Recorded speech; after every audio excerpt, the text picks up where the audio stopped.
to restore some audio. We'll get maybe a backup solution, hopefully, in the time being. But apologize for that if you are indeed watching on video. But we are going to get to some NFL burning questions with 4 games to play, including one question I had about the coaches of the teams that we consider Super Bowl contenders. And is Andy Reid the most trustworthy one? Not just because he's got the fistful of rings now, just in terms of how he manages games. We'll discuss that a little bit later on as well. Get some baseball today, too. Hot stove is sizzling. Big trade today. Garrett Crochet, the only good White Sox, is not a White Sox anymore. He has been traded to the Boston Red Sox. He will change his preferred color of hosiery.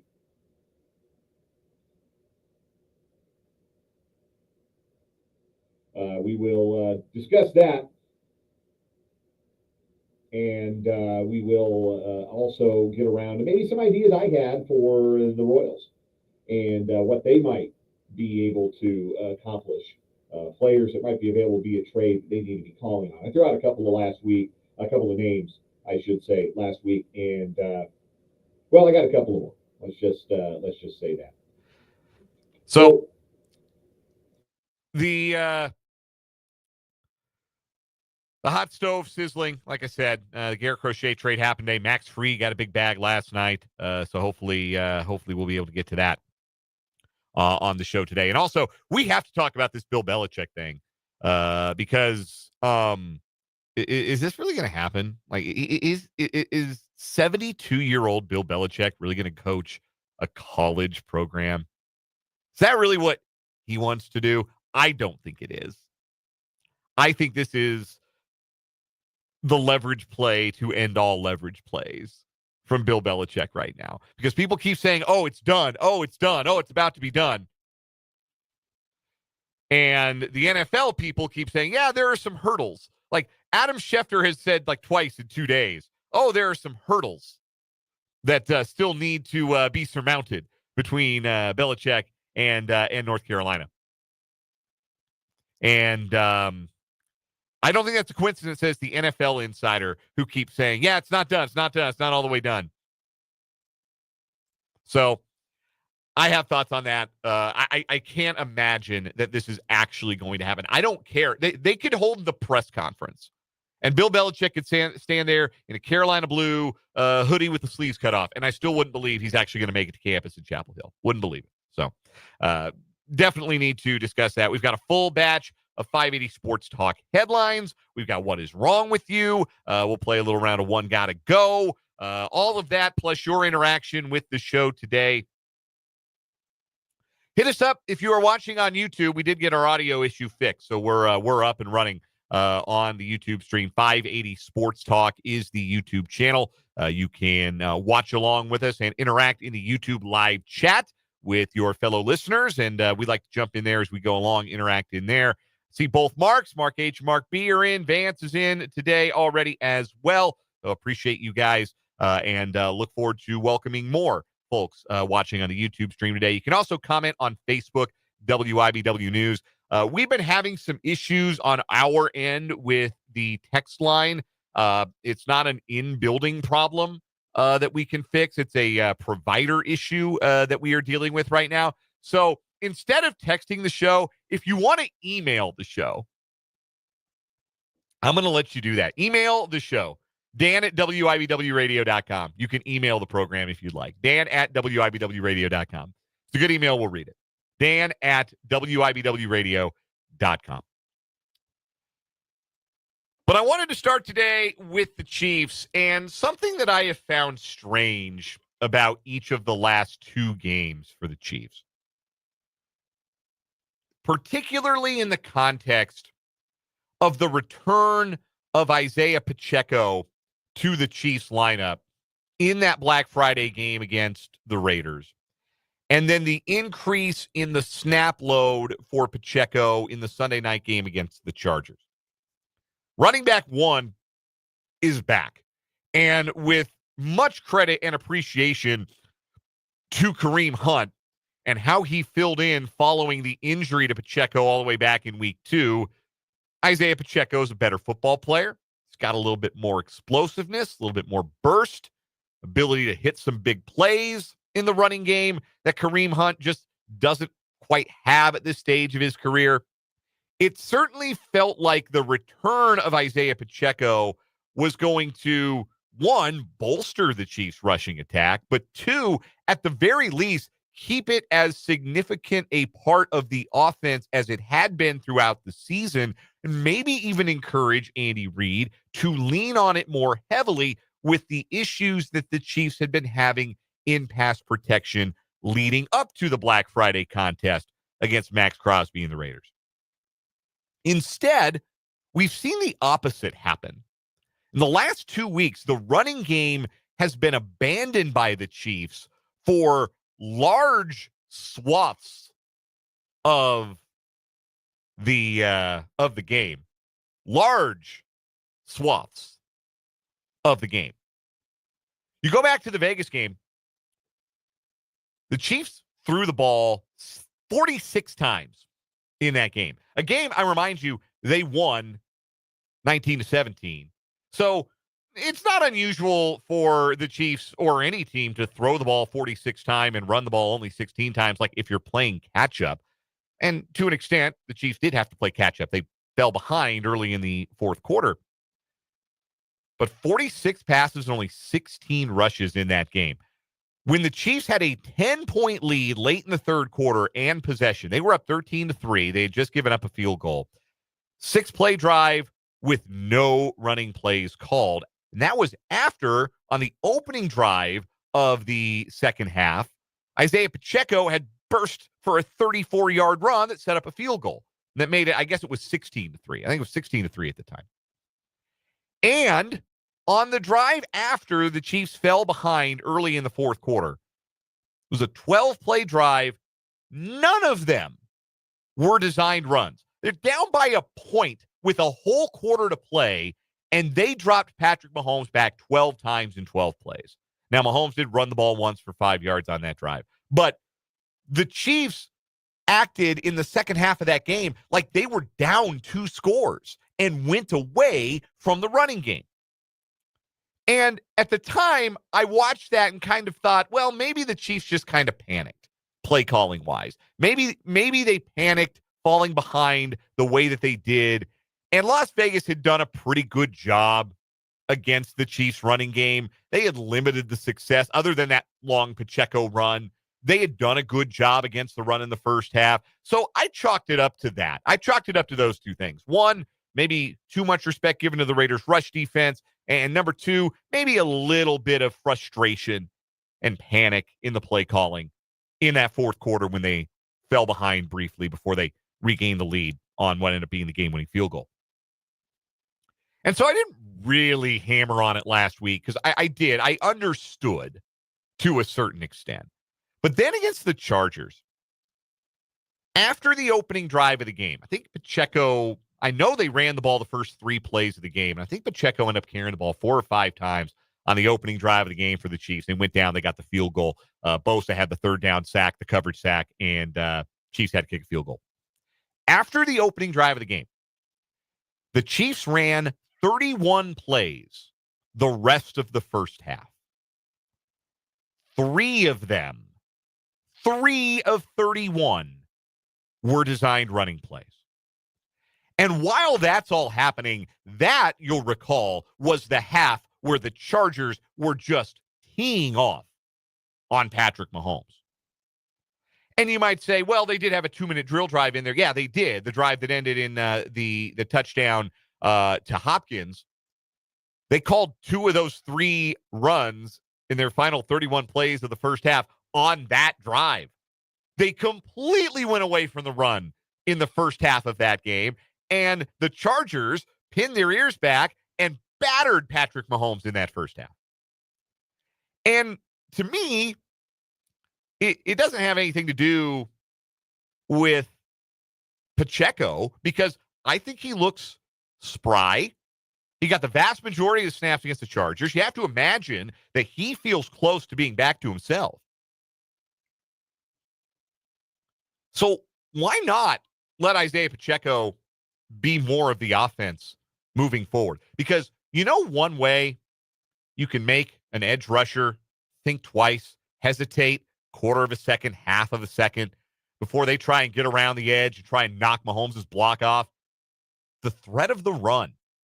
And it has not been as consistent a threat these last 2 weeks. And I don't think it's coincidental that the Chargers game in particular, when the Chiefs were not able to establish the run as a threat in the first half, either because they didn't want to or they forgot. Like, I don't know. I don't know why there's ever, for this team, with this offensive line and the issues they've had in pass protection and the running backs that they have, and the success rate that the Chiefs have been able to generate on running plays. Again, we said it all year. This is not an explosive rushing offense, but it's a successful rushing offense because you get the yards you need to get to stay ahead of and ultimately move the chains a heck of a lot more often than most teams. I won't say more often than not, but the Chiefs' success rate offensively as a team, right around 50%, one of the best in the league. And the running game's been a big part of that. And I would think it would be improved adding Pacheco to the mix. And yet, the Chiefs ran the ball 3 times, designed runs. Again, I'm not counting Mahomes scrambles in that 31-play stretch against the Chargers. 3 designed runs, 3 plays where Patrick Mahomes turned around and put the ball in the gut of his running back. And I don't think it's a coincidence that the Chargers beat up Mahomes in that half. They didn't have to respect the threat of the run. They were able to blitz. They were able to pin their ears back and come off the edge where the Chiefs have struggled at both left tackle and at times, and certainly on Sunday night at right tackle, to protect their quarterback from edge rushers. So I would like to see the running game return for the Chiefs. I would like to see more of Isaiah Pacheco moving forward, particularly against a Browns team that also has a potent pass rush. And look, 2, 3, 4-yard runs don't feel like much. They don't, but they can add up. The Chiefs are a 4-quarter team right now. They're not a team that has had the luxury of these sizable leads where they can stretch their legs, get their starters off the field in the fourth quarter, and just bleed clock, melt clock in the fourth quarter. They are in all of these 4-quarter games. And when you're in a 4-quarter game, body blows add up. Being the physical team at the line of scrimmage adds up. Maintaining the run threat adds up. Give those edge rushers a moment of pause before they fire off into the backfield. I don't have numbers in front of me, and I don't even know where you'd find them about how often the Chiefs use the play action pass, but that might need to be more of a focal point of this offense moving forward. I'm not saying you spam play action, but maybe there needs to be a little bit more under center play action just to make sure that you slow down, even if just for half a second, slow down the pass rush that has been barreling down on and beating up your MVP quarterback. Mark B asked if Andy Reid's had Isaiah Pacheco on a count on trying to limit his touches here in the first couple of weeks since he's returned.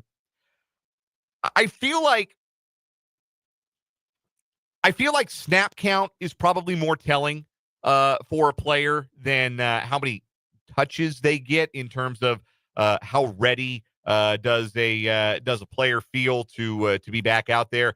And now I'm digging for I'm digging for the snap counts for Isaiah Pacheco this season. He played more offensive snaps against the Chargers than he did against Vegas. He played 32 snaps, 46% of the offensive snaps he was out there, compared to 37% and 26 total snaps against the Raiders. And in comparison, Kareem Hunt, in that same time frame these last 2 weeks since Pacheco's been back, his snap count, again, I'm going as fast as Pro Football Reference will let me right now. The snap count for Kareem Hunt has summarily, as you'd imagine, decreased in the and his carries have decreased as well. Hunt only had 6 touches on Sunday night against the Chargers. He had 5 rushes, 16 yards, didn't do much with those. And then he had 1 13-yard reception on a nicely designed screenplay. If anybody got their snap count increased, it was probably Samaje Perine in that game against the Chargers because they needed him out there for pass protection.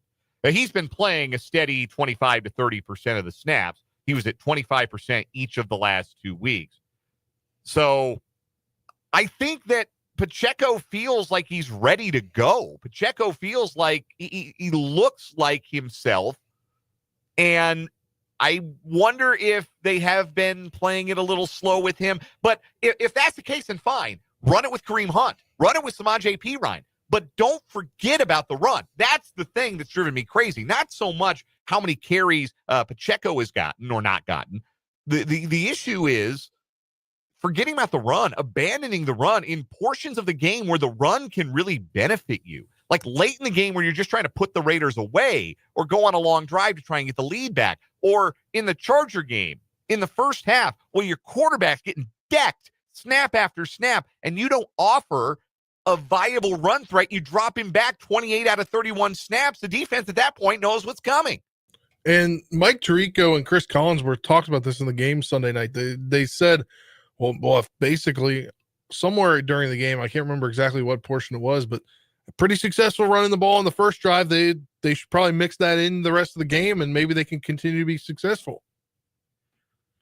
And then they went away from it in the first half, and it was really, really strange to me that they did that. And I felt like the last 2 weeks that's been an issue, and I think it's something that if you go in a different direction, if you're the Chiefs, if you are more committed to the run, you keep your quarterback upright. Like, I know they want to get the passing game right.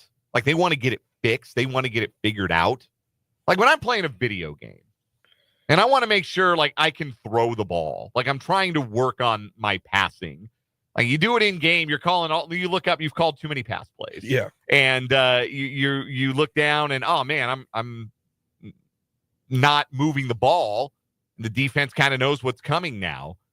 There's a time and a place. Like, I really feel like for the Chiefs, and I want to see it starting on Sunday, get back to some basics on offense, because for the 11 games preceding this, even without Isaiah Pacheco in the lineup, I thought the Chiefs have been committed to balance and have been well balanced on offense, and that's given them a chance to keep Mahomes upright and keep him from taking as many hits. Now, again, the Chargers blitzed a lot on Sunday, and I don't think that Mahomes taking 15 hits and 3 sacks is going to become the norm moving forward, because I don't think teams are going to be as willing to blitz as the Chargers were. And my reason for that belief is I have watched every Chiefs game, and I know nobody blitzes Mahomes like that. Like, the Chargers broke a tendency and blitzed Mahomes. What did it get him? It got him beat. Just like everybody else who's ever tried it, it gets him beat. That's a good way to lose to Patrick Mahomes, is to blitz him. But the hits add up. The hits added up on Sunday. I don't think you're going to see like Cleveland or Houston or Pittsburgh do that, especially you got teams with elite pass rushers who win with 4. Like, Pittsburgh's just going to try and win with 4. Oh, yeah. So I don't expect that number of hits, the volume of hits necessarily to become the norm, but it also can't become the norm. And one way you make sure it doesn't become the norm is you make the other team respect the run. And I think largely opponents have respected the run against the Chiefs this year. Chiefs didn't give them a reason to either the last 2 weeks, and I thought that was really strange. And I would like to see that tendency snap back in the other direction for Andy Reid and the Chiefs. We're going to take a break here on 580 Sports Talk. When we come back, speaking of Andy Reid, I've just been critical of some of the game management stuff, some of the play calling the last couple of weeks. But by and large, Andy Reid's done a really good job, obviously. He's got 3 Super Bowl rings to prove it. Is he the most trustworthy of the coaches of the Super Bowl contenders? I argue yes, and I'll tell you why. When we come back, we're just getting started. It's 3:29 on 580 Sports Talk.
580 Sports Talk on a Wednesday. Dan and Spencer with you until 6 o'clock this evening.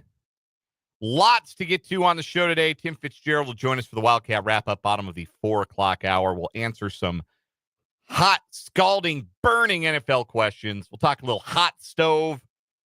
I guess the theme is things that are hot today. Fitting, because this is the coldest day of the week so far.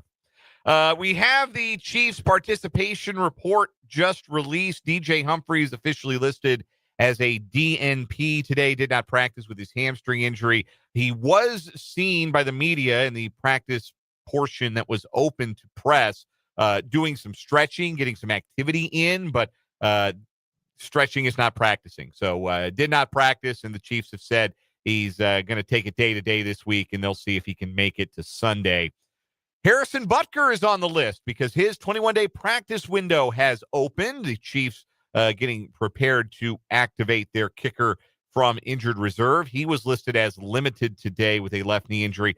Also, Jawan Taylor limited with a knee injury today. Everybody else a full participant. Josh Williams a full participant. That's good to see, dealing with a chest injury after he got ragdolled by Quentin Johnston on Sunday night.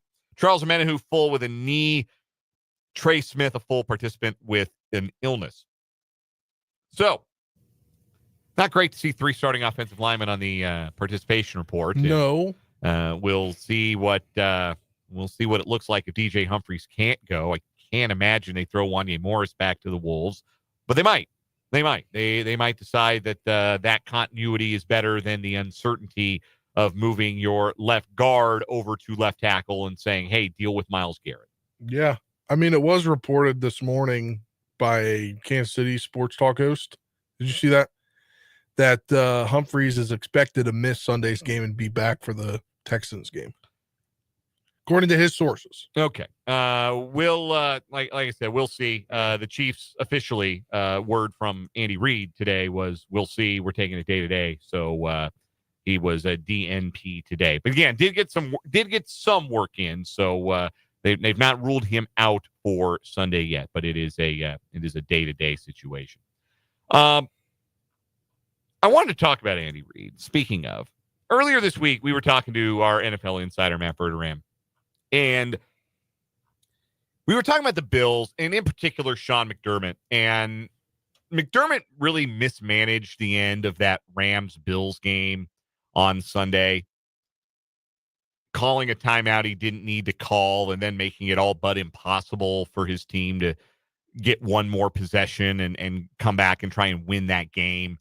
And Matt has said that that's one reason why you pick the Chiefs over the Bills when it comes down to January, because you don't trust Sean McDermott's game management. We do trust Andy Reid's game management. And I think more broadly than just in the AFC, where John Harbaugh's teams, I like John Harbaugh, just like generally speaking, but his teams no-show big games and little games, frankly, a little too often for my taste. His teams are too Jekyll and Hyde for my taste. Mike Tomlin, when was the last time they won a big game? I mean, it's been a long time. I know he's got a Super Bowl ring, but it's been a very long time since a Mike Tomlin Steeler team has won a game of real importance. Can't say that about Andy Reid, obviously. And then over to the NFC. And we have no idea if Nick Sirianni's actually a good coach. I'm still leaning no on that.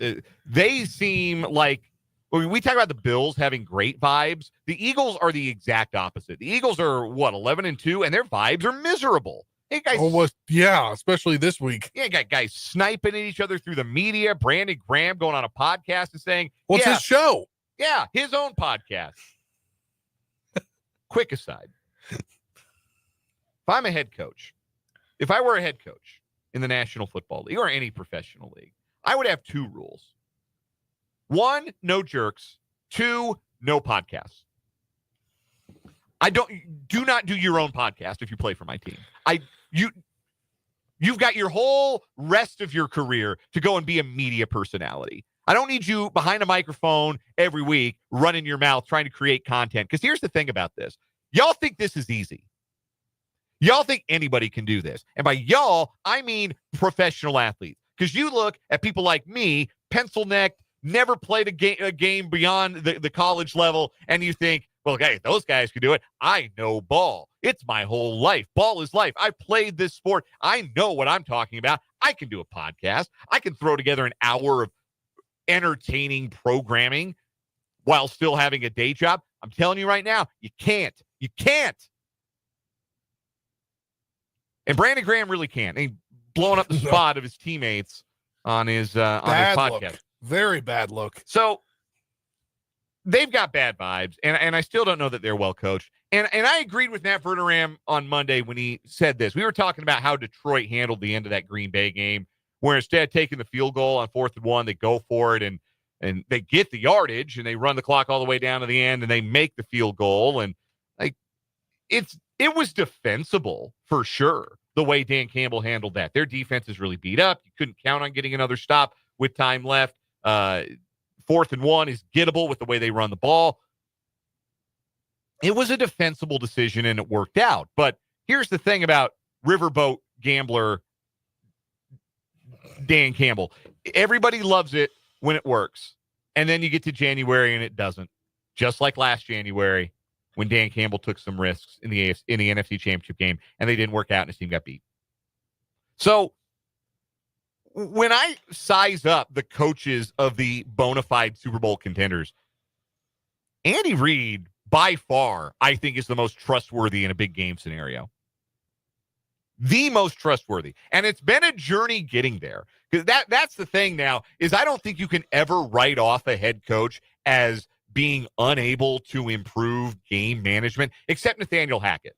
You could write that off. They gave that man an office assistant 2 games into his head coaching career, and he's never going to get another chance. He's never going to improve. But if Andy Reid, whose entire career in Philadelphia was in part defined not just by his success, but also the reason for his failures, the inability to properly manage the clock, if Andy Reid could get better at that stuff, and no denying that he is, and better at the game theory stuff, better at the deciding when to go for it, when to take the points, all of that.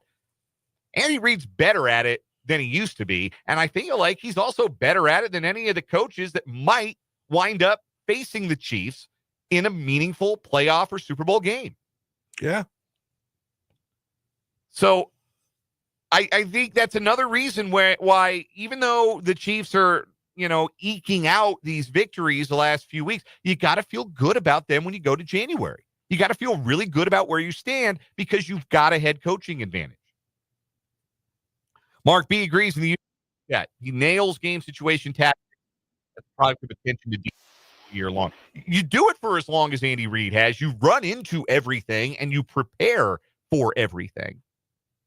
And I think that is legitimate, that he has gotten better as time has gone on and his teams have been more prepared. I mean, just look at the overtime situation last season where there were guys in the 49ers that didn't know the overtime rules. Can you imagine the Chiefs being in a situation under Andy Reid where they don't know what the rules are?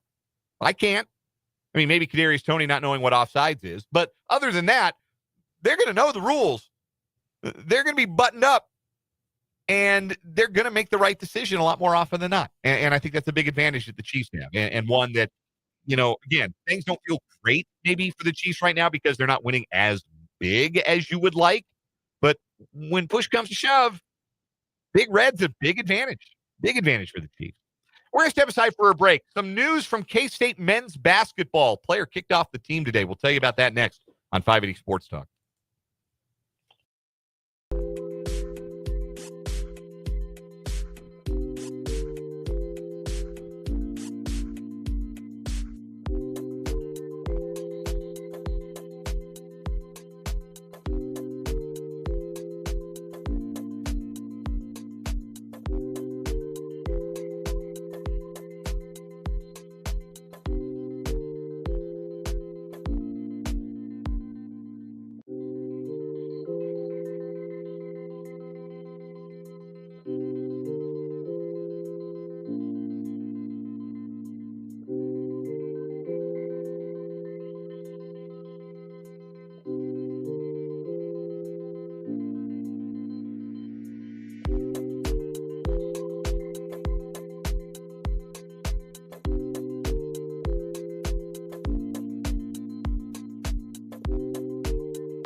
344 on 580 Sports Talk. Coming up, bottom of the 4 o'clock hour, Tim Fitzgerald of GoPowerCat.com will join the program for the Wildcat Wrap-Up.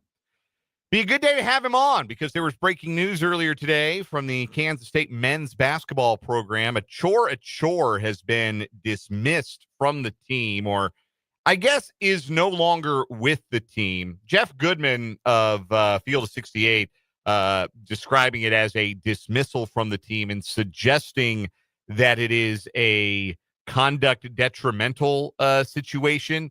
That's not been confirmed by K-State. We'll find out what Tim Fitzgerald has been hearing. There were some rumors that Achor was maybe thinking about going and playing overseas. He is from Australia or lives in Australia.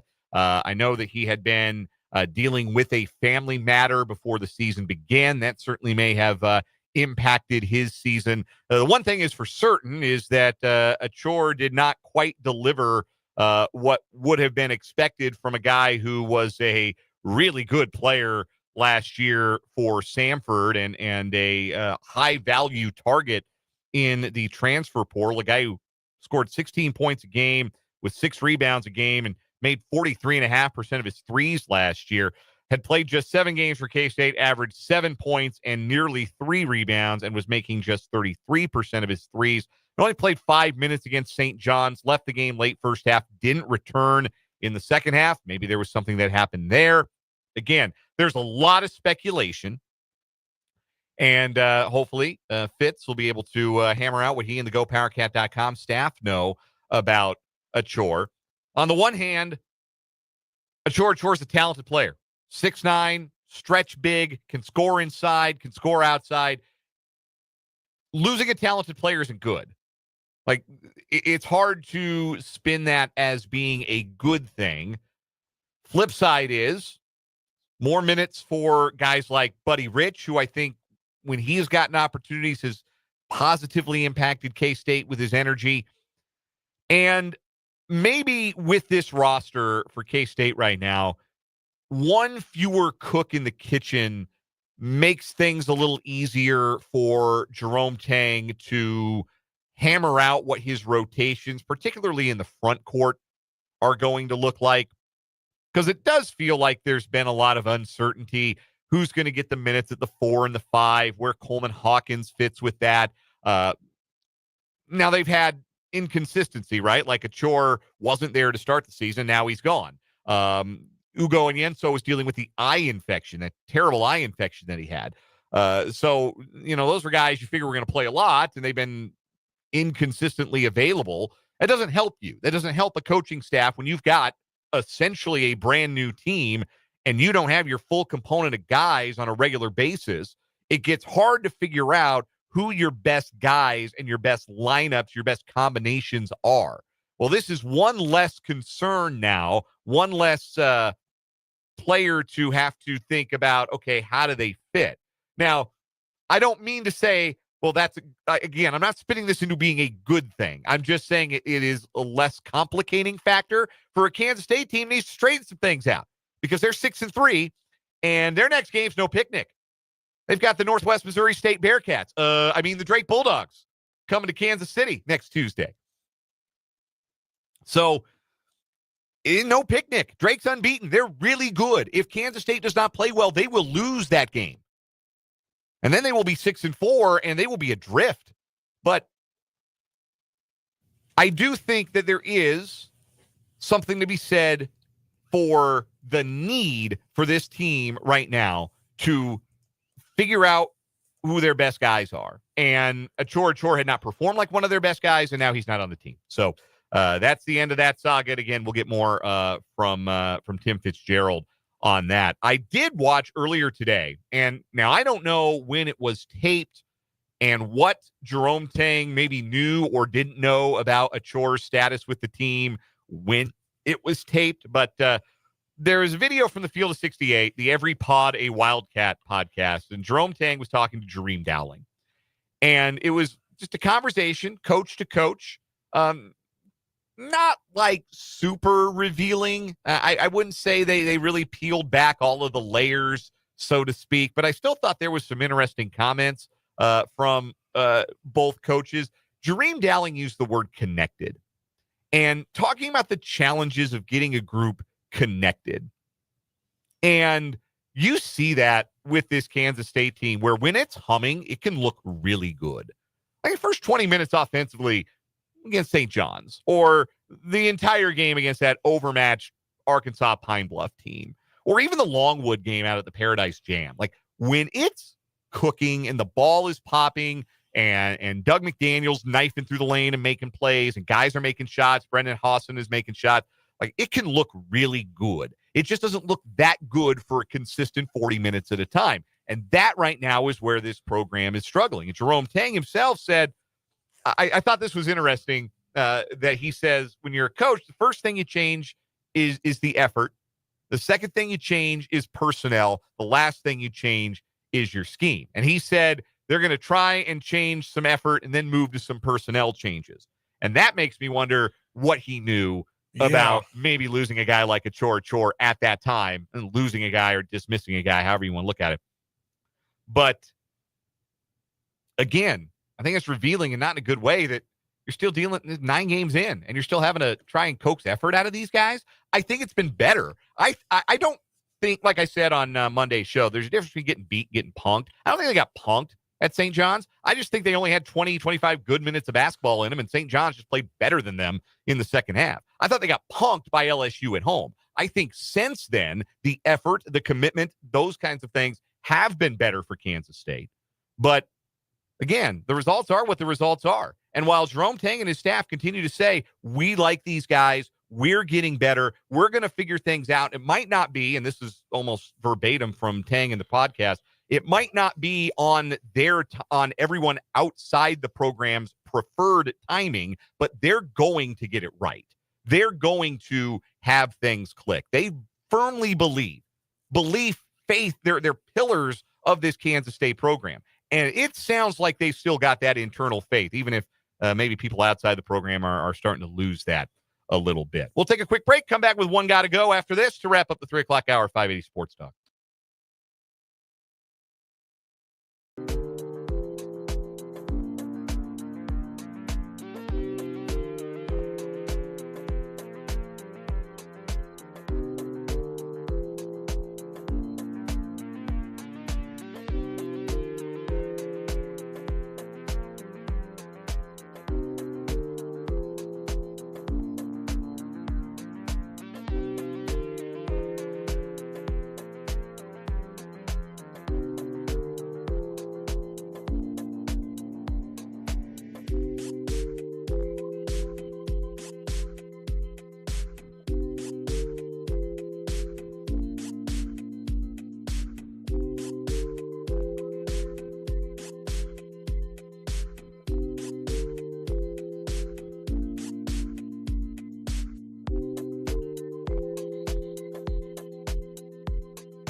One Gotta Go time on 580 Sports Talk. Spencer, we're doing holiday treats for your One Gotta Go. You got to get rid of one of these. We're doing candy canes, toffee, fudge, sugar cookies. One Gotta Go. Toffee. Not toffee guy. I can't tell you the last time I ever had toffee. Interesting. Not a staple Christmas baked good in the Dupuis home. No, we have one staple, and maybe I'll have to bring some back when I go to Virginia, see if it'll make it the plane ride. It is a graham cracker, peanut butter bottom crust, like you crunch. I don't know how to describe it. Basically, it's a bottom layer, and then there's chocolate on top. It's kind of like a Buckeye kind of thing. I don't know if you ever heard of those. Yeah, familiar. But like it's graham cracker and peanut butter and then chocolate on the top. Like it is to die for. No, I we bet call those it Christmas crack. Oh, wow. Okay. Yeah, I bet that goes crazy. Yeah. So my mom would always make fudge and then toffee, and sometimes the toffee wouldn't turn out quite right, and that would be a bummer. But when the toffee was like right, yeah, top tier. For me, the answer is the candy cane. I'm good off the candy cane. Like the sugar cookies, like they just say Christmas to me. And toffee and fudge, chocolate. Fudge is another one. Like fudge, you don't get it quite right. Oh yeah, it can be it can be like a C minus, but you get it right, top tier. But I'm not a big mint guy, just generally speaking. Like the peppermint flavor is not my favorite, so I'd leave that one out. Although there's something nice about having a little candy cane like hanging from your stocking on Christmas morning. There used to be these gourmet candy canes that my great-grandmother had a line on. She lived in Ontario, California, and there was this place that made candy canes out near there. And she would always send with her Christmas presents when I was a kid a box full of these candy canes. And they were the best ones. They were the best candy canes. They were, and sometimes they would even make it through the post without all getting broken. And it was a real treat when they didn't. Actually, come to think of it, because of those candy canes, I'm reversing my ruling on the field. I'm going to go ahead and boot fudge. I love fudge, but I'm booting fudge. There's this candy canes. I'll have to ask my mom what the name of the brand is. It's not really a candy cane. It's just like it's a candy cane stick. They're just, you can buy them in like packs of 12.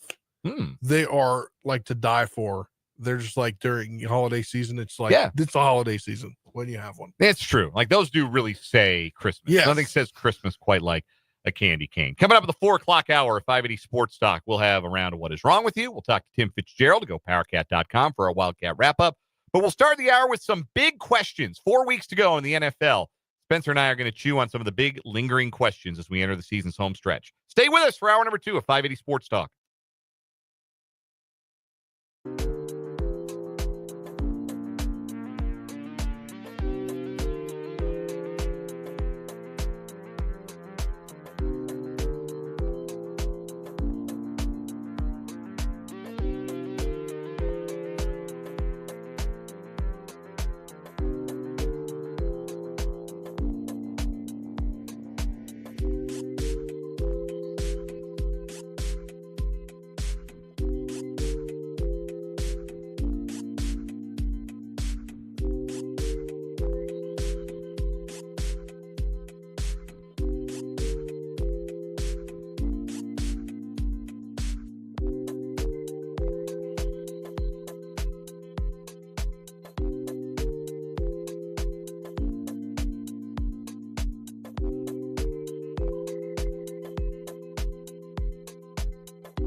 Let's get it. 580 Sports Talk, hour number 2 on a hump day afternoon.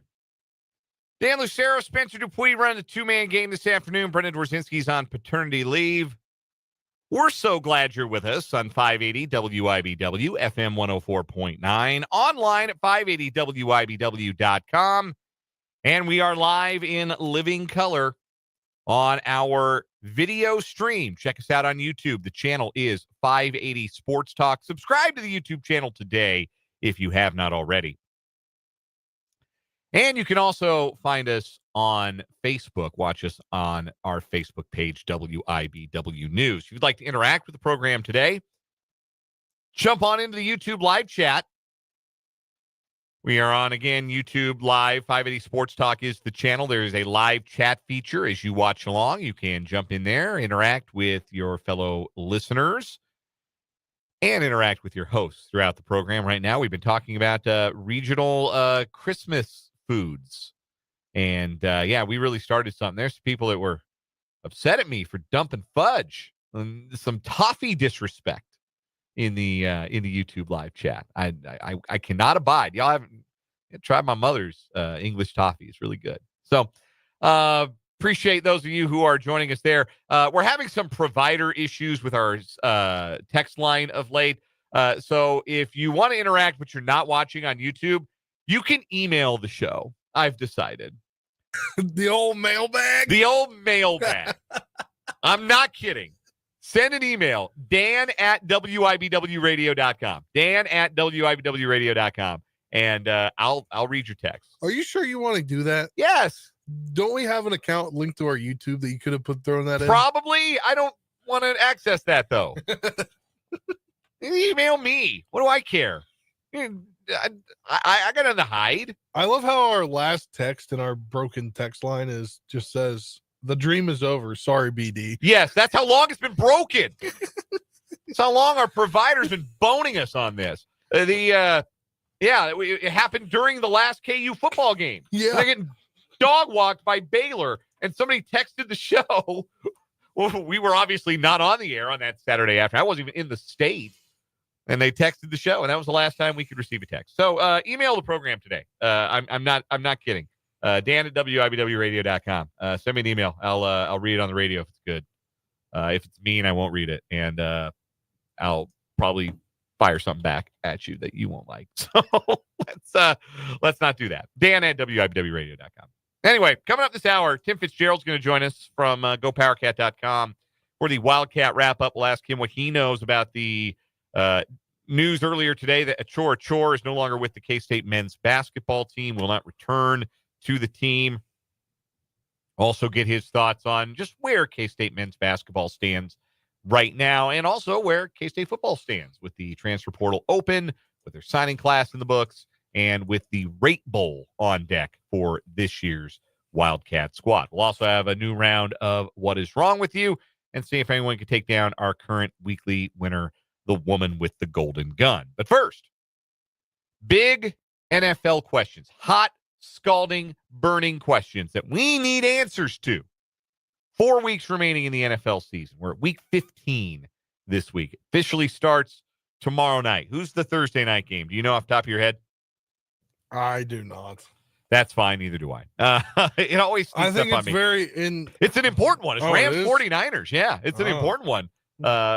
I was going to say, typically they're not very important. Yeah, a lot of times you can kind of gloss over them, but this is a good one. Rams 49ers. It's a very important one for the NFC West. We'll talk more about the NFC West. It's one of our burning questions today. But I guess I'll be the quiz master, and I've got these NFL big questions. We're going to gnaw on these here, and of course, we want your thoughts on the YouTube live chat or in my email inbox, dan@wibwradio.com. First question. Right now, if the season were to have ended after week 14, the 7 playoff teams in the AFC would be the Chiefs, the Bills, the Steelers, the Texans, the Ravens, the Chargers, and the Broncos. My question is this. Are the AFC playoff spots all spoken for? Is that our playoff field with 4 weeks to go? Are we going to see any upheaval, or are these going to be our 7 AFC playoff teams? I think so. So the numbers strongly suggest that the answer is yes. The Bengals aren't out of it yet, but I don't see it happening. The Dolphins, I really don't see them making the playoffs. And the Colts, they don't deserve to make the playoffs. They are too indecisive about who they want to play at quarterback. Yeah, they've had a weird year, right? And then you look up and they're 6 But they're and still 7. there, covering. And they are the one team that can throw a wrench into the work, and they can do it this week because they're at Denver. Colts at Broncos is not quite a playoff elimination game. It's not quite that simple, but for all intents and purposes, it is. According to the NFL.com playoff odds, the Broncos right now have a 75% chance to make the playoffs. The Colts have a 25% chance of making the playoffs. If the Broncos win, and they're at home, and I believe favored, one spread I'm looking at has Denver -4.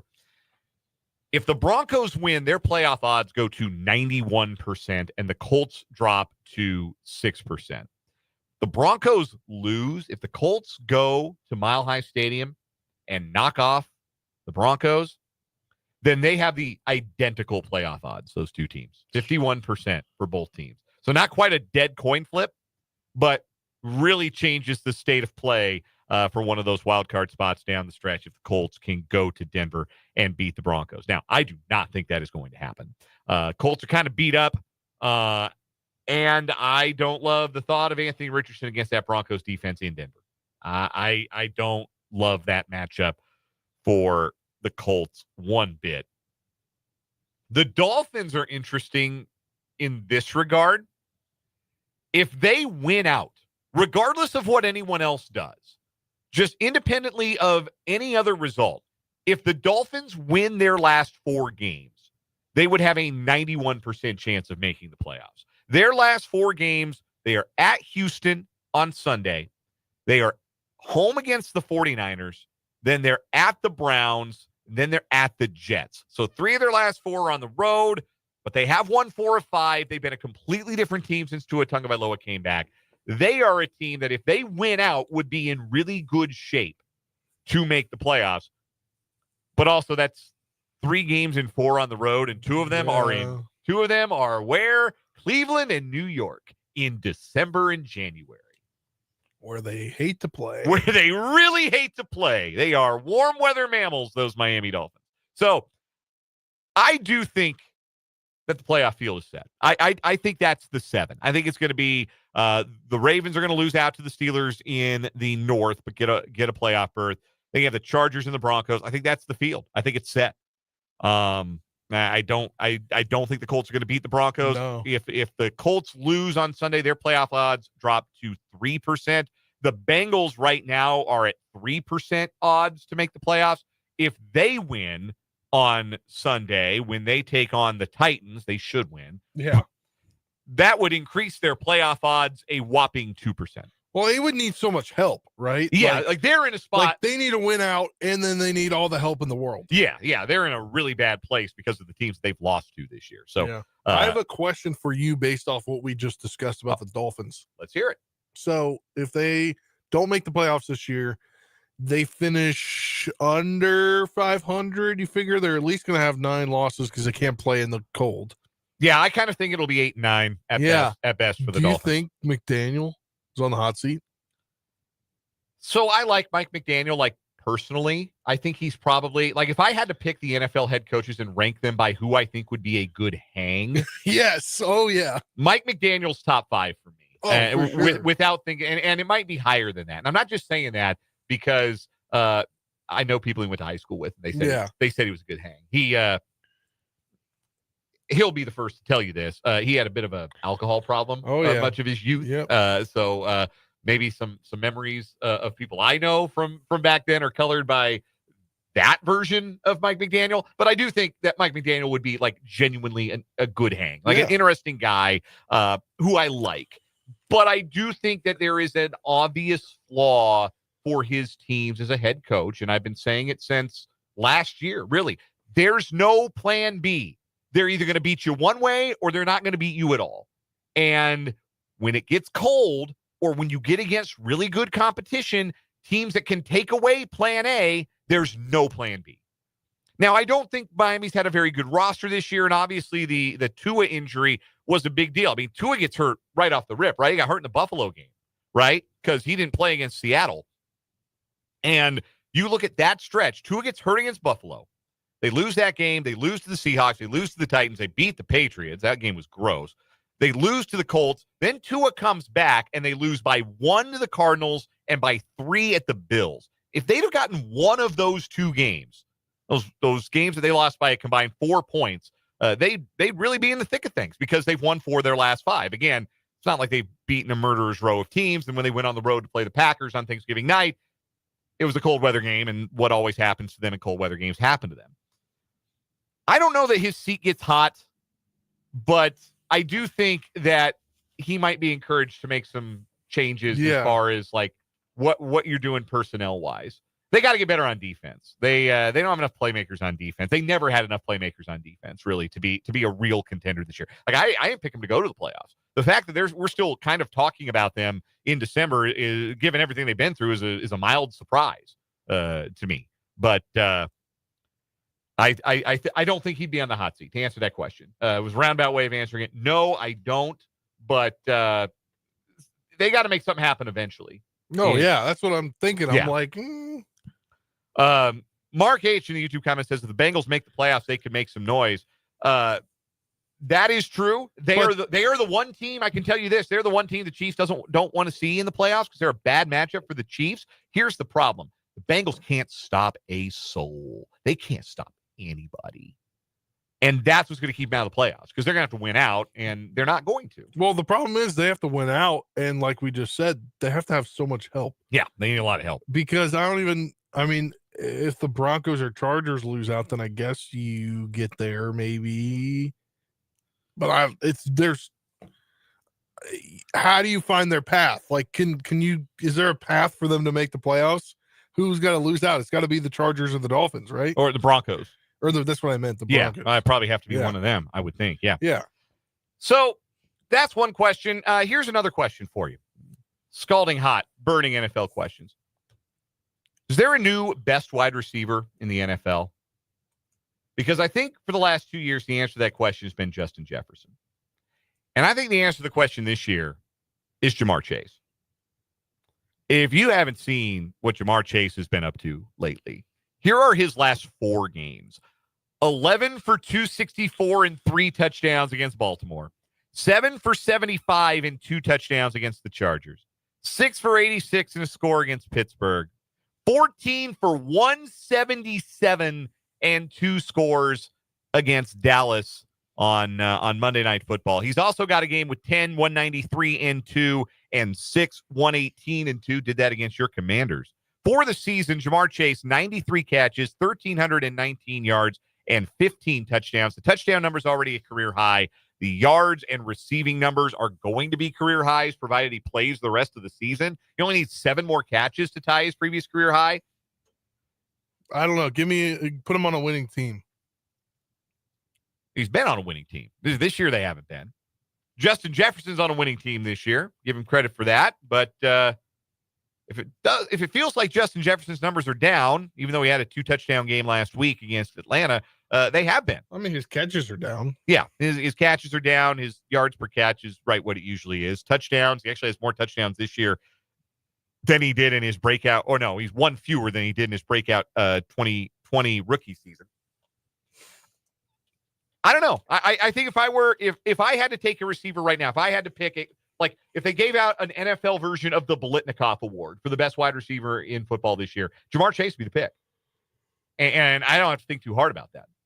Now, does that mean he takes the heavyweight belt? I guess that depends on how you define those things. But I think for just a 1-year sample, what Jamar Chase is doing has been unbelievable. You saw the game when he touched against Dallas, right? They put that poor defensive back on an island with him, and Jamar Chase made him touch earth, spun him to the turf, and just ran by him like it was nothing. Like, this is a guy playing his very best football and making it very obvious that he's the guy for the Bengals to pay moving forward, and T. Higgins is going to be a Bengal next year. Yeah. Like, as if there was a doubt about that. No. If there was any, he has put it beyond doubt. Yeah. I'm just looking at the numbers on ESPN's stats for receiving. And it's just crazy to me. So you got Jamar Chase leading the pack with 1,319 yards, 93 catches, 127 targets. Justin Jefferson then the next at 1,170. CeeDee Lamb is third in the NFL in receiving yards. He has 85 catches on the year, and he's been targeted 131 times. I would not want him on my team if I had to choose between the top three. Interesting. So if you're doing like start, cut, bench with those three guys, you're benching CeeDee Lamb? I'm cutting him. Oh, yeah. Start, bench, cut. Yeah. Yeah. I guess that's also, the game. Jerry Jeudy. He's kind of on a heater. Yeah, we're going to talk about Jerry Jeudy as we go along this week. He's on a heater. He's fourth in the NFL in receiving yards. Yeah. What a list, by the way. You would have made a lot of money if you could have ordered these properly in the top 10. I wish I had looked. I wish I had sat here and made you ask me, who are the top 10 receivers in the NFL in receiving yards? Here's a bunch of dudes that are usually on this list and ain't on this list this year. The top 10 in order: Jamar Chase, Justin Jefferson, CeeDee Lamb. We've been through that. Jerry Jeudy, I just told you, is fourth. Brock Bowers is fifth. What a year he's having. He's just so good. Another example, and it's weird that the Raiders are a team benefiting from this because typically they're the team that does the opposite of this.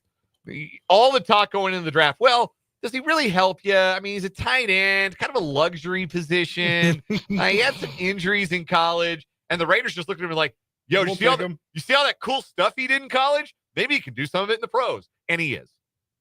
You know, sometimes we make the draft process too complicated. Just draft the dominant guy. Sixth in the league. If you told me it was a Seahawks receiver before the season, I said, hell yeah, man, DK Metcalf, having a year. And then if you'd said, no, not DK Metcalf, I would have said, oh, late career renaissance for my guy, Tyler Lockett. No, man, Jackson Smith-Njigba is good. He is. He's one of the best slot receivers in the game. He's got the sixth most receiving yards in the NFL. Your boy, Terry McLaurin, is seventh. Can we put some context to this? He is seventh, and he only has 61 receptions. You take Jerry Jeudy's amazing Jameis Winston yardage out of it, that's the lowest on the list. Yeah. Garrett Wilson for the Jets is eighth, and then two Falcons, which is really funny. It is. Darnell Mooney and Drake London are 9th and 10th. Man, I tried to click on the whole list. It sent me all the way down to the very bottom of the list. You know, has the fewest receiving yards in the NFL? Kendre Miller, Jaheim Bell, Trenton Scott, and Wanye Morris each have 1 yard receiving. Although I guess I guess you've got 6 guys here with no yards because they have targeted. I think it's based on targets. No, right? It's based on catches. Oh, somebody named J.J. Taylor for the Texans has 2 catches for no yards. That's tough. Anyway, one last burning question to get to here from the NFL. The NFC South and the NFC West. By rule, somebody has to win those divisions. Who's it going to be? NFC West. I don't know. I kind of like the 49ers right now. You're the only one because it seems like the 49ers don't much like the 49ers. I don't know. I like their game the other day. Like, I think they got a shot, but I don't know. It's so wide open, right? I mean, it's two losses, 2 wins between each of them. This is the division you like, the battle you like to see at the end of a year, I feel like, for a division. Yeah, so it's going to get really interesting based on how the Ram 49ers game comes out. Like, if the Rams win, the 49ers are in deep trouble. And that game is at SoFi Stadium. It's going to be full of 49ers fans. Like every game at SoFi Stadium is full of the opposing team's fans. But that's a big game, certainly tomorrow night for the context of that race. The game's at Levi Stadium. Yeah, you're right. I read it wrong backwards. Yeah. So same thing. It'll be full of 49ers fans. I was right. Doesn't matter. I was right about that part. I was right about that part. I don't think Arizona's got the horses. No. Ultimately, like, the Rams were super impressive in beating the Bills. Like, they played a perfect football game, and they still won by 2 points. I don't think they can stop anybody. They got to go to New York, play the Jets the Sunday after. Then they've got Arizona and Seattle both at home. Again, for most teams, that would be an advantage. Seattle when there's a 4 straight after the bye, they got 2 tough ones back to back, but they're both at home. The Packers on Sunday Night Football this week, then the Vikings at home, then a road game at Chicago on Thursday night before going to Los Angeles. I think 10 wins this division. I think that either Seattle can go 2-2 or the Rams can go 3-1. And I think it comes down to that last game. Or the 49ers go 4-0. I don't think they can, man. I think I got too many problems. Yeah, they do play the Lions in week 17. Debo's grumbling. Yeah, they got a tough one against Detroit. I don't see it. I think they're going to miss the playoffs. Unfathomable, but I think they're going to miss the playoffs. I mean, you got a lot of excuses to throw in there, though. You do. Yes, they've dealt with a lot of injuries. A lot of injuries. They've been as injured as any team in the NFL, but it's still remarkable to think that team could miss the playoffs. I think the West comes down to the Seattle and Los Angeles game at the end of the year. I mean, yeah, that's how they set it up, right? Like that's meant like the two teams at the top right now. Week 17 is supposed to be your divisional game, or week 18. Last game of the year. I mean, you always like it to come down to those. Feels like that might end up your Sunday night game. Honestly, yeah. To decide, you're not going to put the Chiefs on Sunday Night Football that week. Well, Chiefs could be resting their starters. That's what I'm saying. Yeah. They're against the Broncos, but I don't think you. I think you pick up the NFC West game instead of. I think the Buccaneers are going to win the NFC South again by rule. Somebody has to. Yeah. The Falcons, to me, they've got the Raiders, Giants, Commanders, and Panthers left, so it's not a hard schedule. I just think Kirk Cousins is completely cooked. And I think they're going to find a way to trick off a couple of those games. I think Tampa Bay is starting to get their groove back a little bit. Oh, yeah. I think those are going to be the division winners. We'll take a break here on 580 Sports Talk. Come back with a round of What Is Wrong With You next.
Before we get to what is wrong with you, breaking news being widely reported now across social media by NFL insiders everywhere. Bill Belichick is going back to school. He is finalizing his deal to become the next head coach at the University of North Carolina. I have lots of thoughts, and we're going to get to those in the 5 o'clock hour of the program today. But Bill Belichick is indeed going to coach college football at the age of 72. Let's get wild. Yes, to say the least. I said I had lots to say. We could start there. Yeah, it's wild for sure. 2 new stories today on what is wrong with you, trying to take down our current weekly champion, the woman with the golden gun, the American woman who was traveling to Australia to pursue clown school and packed a 24-karat gold gun in her luggage on the flight, which is frowned upon. And she's going to jail for a year. Anyway, that is our current weekly champion. 2 new stories today. Spencer, why don't you go first? All right, let's go to our favorite state. We're going back to Florida this time, to Lake Worth Beach. One man is in custody after an attempted robbery in Lake Worth Beach. Riley T. Meserve, 19, was arrested and charged with robbery with a weapon.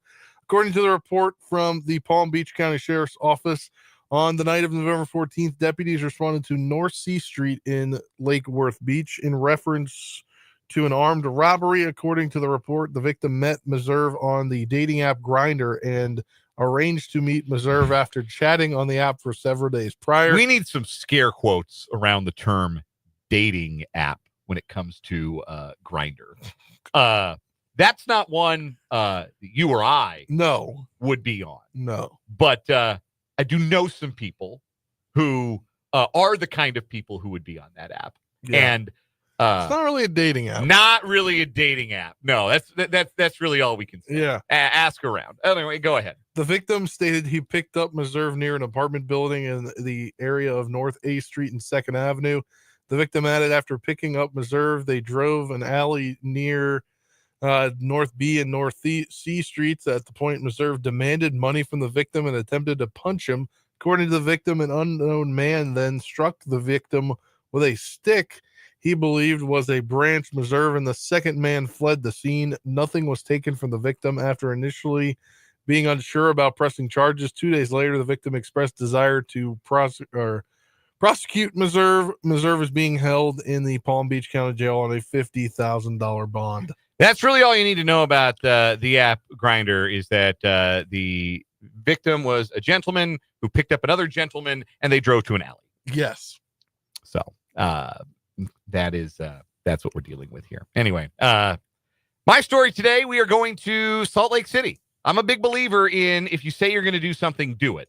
Unless that something is drive your car through the front door of an auto dealership, in which case I would not do that. A man was arrested after police say he intentionally crashed a car he recently bought into the storefront of a Utah dealership. Michael Murray bought a car from Tyndale Mazda Southtown in Sandy, Utah, part of the Salt Lake City Metro. In video sent to Scripps News Salt Lake City, the car appeared to be a Subaru Outback. Hours later, the 35-year-old Murray reportedly discovered what he believed were mechanical issues with the car and went back to the dealership in hopes of returning the vehicle, which he called a lemon. However, management at the dealership said they would not take the car back. It was sold as is. Murray allegedly threatened to drive through the dealership's front door if they wouldn't give him his money back. They didn't give him his money back. And shortly after 4 p.m., he drove through the dealership's front door.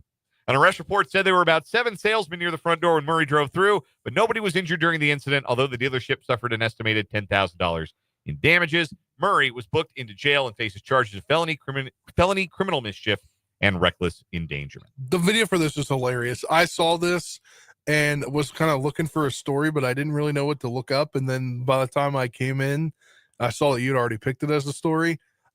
But this reminds me kind of that, what was that story I think you had in the beginning of the year with the Bobcat? Uh-huh. Didn't he go through the doors of yeah, a like a business? liquor store. Like, yeah. And then he flipped over cars and stuff. I don't know why that reminded me of that. James in the YouTube live chat. Welcome, James, the new face in the YouTube live chat. Says all dealerships should have a drive-through return lane. I guess this guy was trying to make one. Yeah. Right? All right, who wins today? Yours. All right. Does that beat the woman with the golden gun? Maybe. I don't know, man. She was going to clown school. No. No. She Googled, "Can I bring my gun in my suitcase?" And didn't get the right answer. Man, I knew Google was broken. I didn't know it was that broken. That's going to continue on as our weekly champion on What Is Wrong With You. Tim Fitzgerald next for the Wildcat Wrap-Up on What Is Wrong on 580 Sports Talk.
It's always a big victory when Tim Fitzgerald joins the show on the Fleming Place Wine and Spirits hotline for what we call the Wildcat Wrap-Up. Tim Fitzgerald, the publisher of GoPowerCat.com. Check out he and his staff's great work, part of the 24/7 Sports Network, and become a VIP today. You can also check out Fitz on Twitter at Life of Fitz. And Fitz, hope you're well. I know that you were a bit under the weather earlier this week, so glad you are hopefully doing better and with us this afternoon. Yeah, a little food poisoning to start the week. Just a delightful, colorful way to get your week started. Yeah, I will skip the color commentary in that regard. I had a little breaking news from K-State men's basketball today. A chore no longer with the team. What are you able to share with us regarding the circumstances behind a chore no longer being on the team? Is this a dismissal? Is this a leaving of the program by mutual consent or one-party consent? What are you able to share with us at this time? Well, one side says it's a dismissal, and the other side says it's departure. So I guess that makes it both agree that they needed to part ways. still trying to drill down on exactly what happened here, but seems like both sides were unhappy. And I'm going to try to get into that more at Go Powercat. I need to flesh some things out before I put anything out there. So on the one hand, it's not good to lose a talented player from your roster. That's not anything you can spin as being a good thing. But this is also a Kansas State team that I feel like one of the issues they've had so far is they haven't had their team available and haven't really been able to find out who their best guys are, who their best combos are. Does that job maybe get a little bit easier for Jerome Tang moving forward, particularly in the front court as they work Ugo and Yenso back and as they try and figure out the right role for guys like Coleman Hawkins and Buddy Rich? Yeah, I think you nailed something right there because remember, Troy missed a block of time due to a family funeral, and then was delayed coming back. And I think that is partly what's here at work here, that delay and the nature of it. But what happened during that time period is something we all saw was David Gasson really playing at a much higher level than he has, playing with a great deal of confidence and really the only guy that's kind of giving consistent effort out there in performance. Well, that's the same position that Chor is trying to play, along with Coleman Hawkins. They're all in that 4-5 mix, plus the other guys. And I think his minutes went down because he was gone. And I don't think the coaches felt bad about it because of the delay in him returning kind of made it feel to them that he wasn't fully invested. So there's two sides to that story, of course, but David Gasson has played extremely well, and he's taking a lot of those minutes. And I think some guys who thought they'd play more have lost those minutes to him. K-State is now 6-3 after their loss at St. John's on Saturday, and it does feel like when you look at a game-by-game synopsis for K-State so far, what you see are a lot of really good individual performances on a night-in, night-out basis. Like, it's easy to point, even in the losses, to like one or two guys that have played really well in those games. Like Brendan Hawson couldn't miss, particularly in the first half at St. John's on Saturday. So, like, you don't feel like there's a lack of individual talent. It just feels like this coaching staff or these players haven't been able to sync up in such a way that makes the whole equal to the sum of the parts right now. What's your 1,000-foot view of kind of why K-State hasn't been able to have it click in the way that we'd all like to be seeing it click right now, even though it is early in the season? Yeah.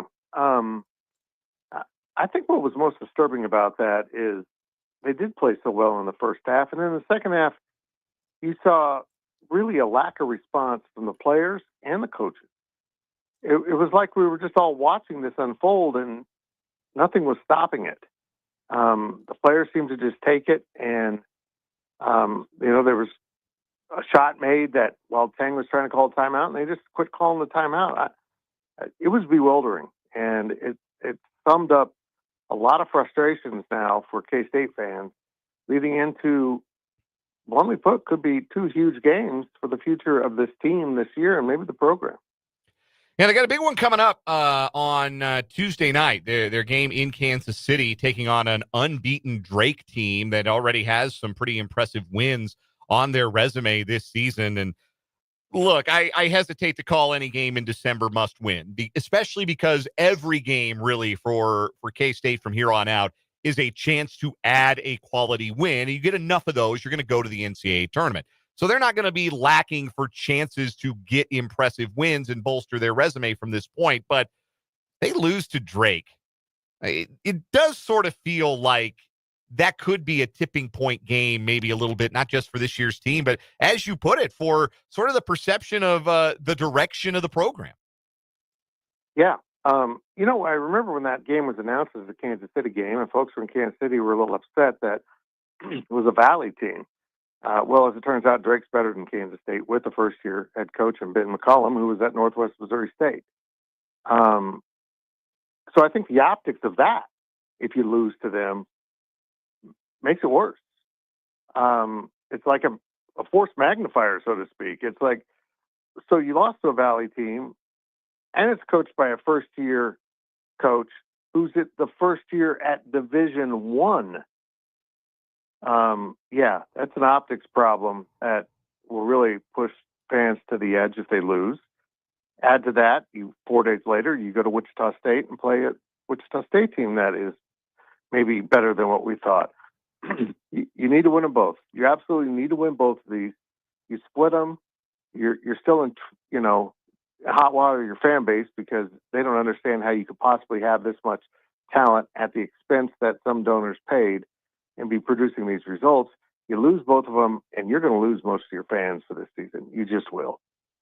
Tim Fitzgerald is our guest. He is the publisher at GoPowerCat.com, part of the 24/7 Sports Network. He joins us every Wednesday on the Fleming Place Wine and Spirits hotline for what we call the Wildcat Wrap-Up.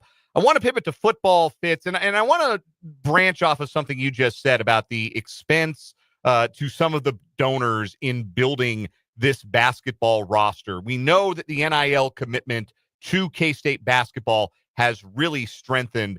How strong is it on the football side? And how much of a role is that going to play as Kansas State goes wading into the transfer portal waters to help bolster their 2025 roster? It's solid. K-State's in good shape on that side. But unlike basketball, that is competitive at the highest levels, football isn't. And football won't be. Because one of the reasons the basketball NIL is so high is certain schools and certain conferences, there's no way, unless it's Kentucky, basketball is getting more NIL than football. And some of those football NILs, from what I'm hearing from the SEC, exceed the combined amount of football and basketball at Kansas State. So that's going to be a level that's hard to match. But I think the idea that Chris Kleiman is pointing that NIL inward as much as possible, impacting recruiting only with the kids that are of high value to Kansas State, value that might exceed other programs, and I'm talking about in-state kids, because having them is more important to K-State than probably them going elsewhere. So pointing some of that value in the state also comes into play, but they're trying to retain kids that might get enticing NIL offers. Maybe not match those offers because they simply can't in some cases, but it offers the kid an opportunity to say no to a higher number than they're receiving and then uproot their entire life for some money. And I think it's been effective for the most part. But I will say this, this NIL money going to basketball is a specific reason, and they feel like these donors, as I'm told, feel like they can impact this in a very specific way at a national level. And if they don't see that, I'll be curious to see if that money moves over to football, where it probably could have a very significant impact, not nationally, but certainly in the Big 12 and establishing K-State as a program that can, quote, run the conference. All right, Fitz, let me get back to football in just a bit, but just about 6 minutes ago, a press release from Kansas State men's basketball hit my email box, so I'm sure you have this as well. I don't know if I'm breaking any news to you, and I hope that is not bothersome to you that I read this release from Tom Gilbert, who's the director of men's basketball athletics communications at Kansas State. It reads that senior wing at Chor has left the Kansas State men's basketball team for personal reasons. And Jerome Tang's statement reads, Chor and I have decided that there are more important things than basketball for him at this time. I hope some time away will allow him to reprioritize things in his life and allow him to finish his degree. We wish him well. So that's the official word now from Jerome Tang. And that feels like sort of the balance between one side saying it was not a dismissal and one side saying that it was a dismissal. Now it sounds like we have the official word there. And I'd love your initial thoughts to that statement from Jerome Tang. Well, I know he'll never share what that item is, but I'm not aware of one. I don't think Couture was ever happy here. I don't think it ever turned out to be quite what he thought it would be. And maybe if you're his coach, you're perceived as a lack of commitment to the game. So I'm not saying they're wrong in that perception because it could be seen that way. But if he's going to pack up and go play basketball for pay overseas, it indicates to me he still wants to play. All right. We're talking to Tim Fitzgerald, GoPowerCat.com. He is joining us on the Fleming Place Wine and Spirits hotline for this Wildcat Wrap-Up. Fitz, just a couple of more questions. First, back to football, back to the transfer portal. So far, what does it seem like Kansas State is going to prioritize in the portal. And in the past couple of years, they've had some success with defensive backs in the portal, had some success attracting wide receivers, even if they haven't made the desired impact, some of them anyway. Where do you think they will prioritize their portal recruiting efforts to help the 2025 roster? I think in very similar areas. You're going to see some work in that secondary, maybe another big guy up front, interior defensive lineman. They're sending out an offer or two to linebackers, which I find a little surprising. So maybe there's something with injuries going on there we don't know about. But boy, Dan, they're really heavy into receivers again, which I find very interesting. We know Trace Spivey is going into the portal, whether he's officially in or not yet, I'm not sure, but he's going. Appearances are they're hanging on to Jace Brown, which probably is NIL related, reallocating resources, to keep him on board. That's been a point of friction. Any talk of NIL in this locker room has been a point of friction, and I think also what's tamping down the NIL right now is kids are seeing the cuts being made, little cuts to get to a 105-man roster, and probably some pretty good players being put into the transfer portal, told they're no longer going to play at K-State.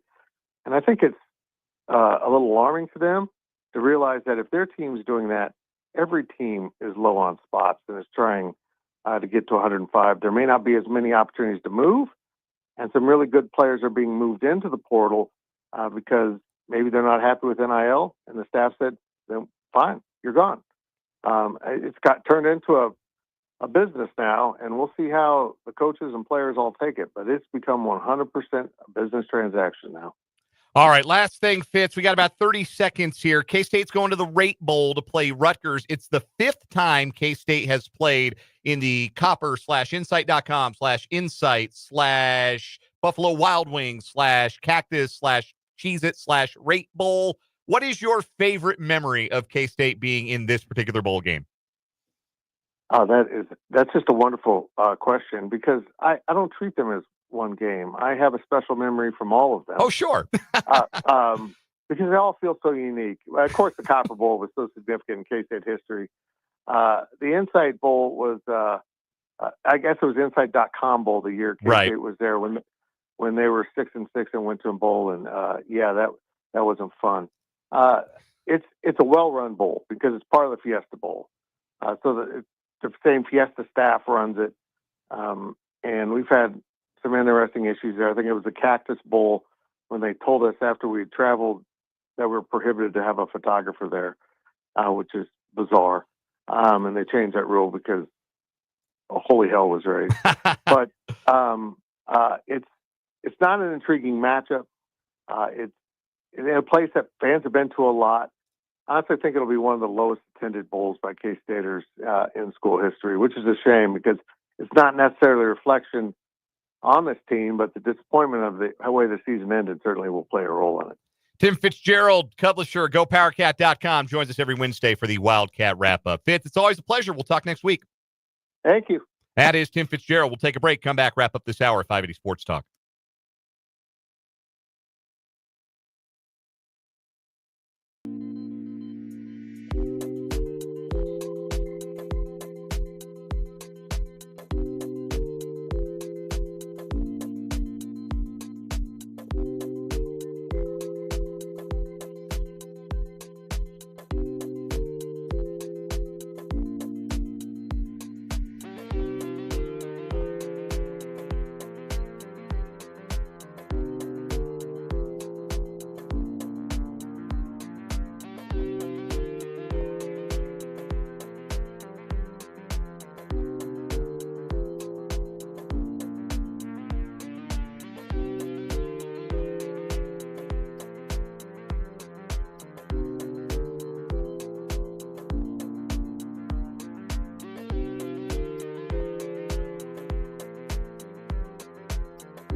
Quick run through of last night's high school basketball action in the area. On our 580 Preps Tuesday Night Hoops doubleheader, both Siemens girls and boys scored exactly 70 points and win over Lansing.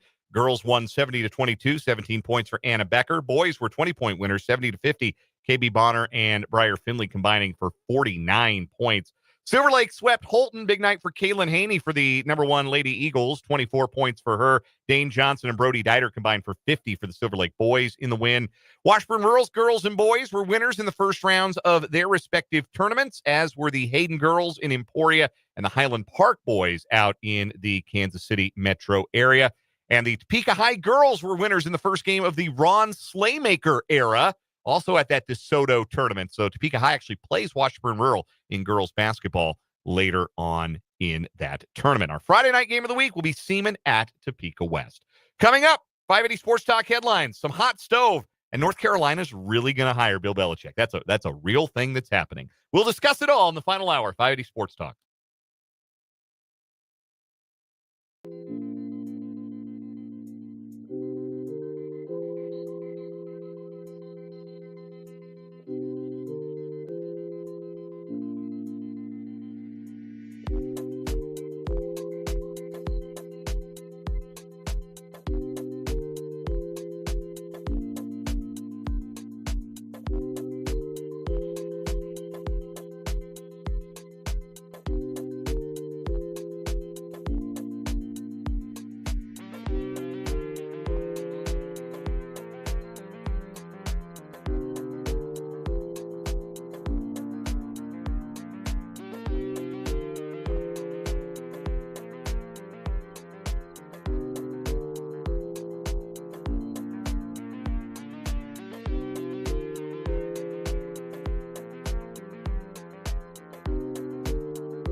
Let's get it. Final hour of this Wednesday edition of 580 Sports Talk on the Sports Voice of Kansas, 580 WIBW, FM 104.9. We are online worldwide at 580WIBW.com.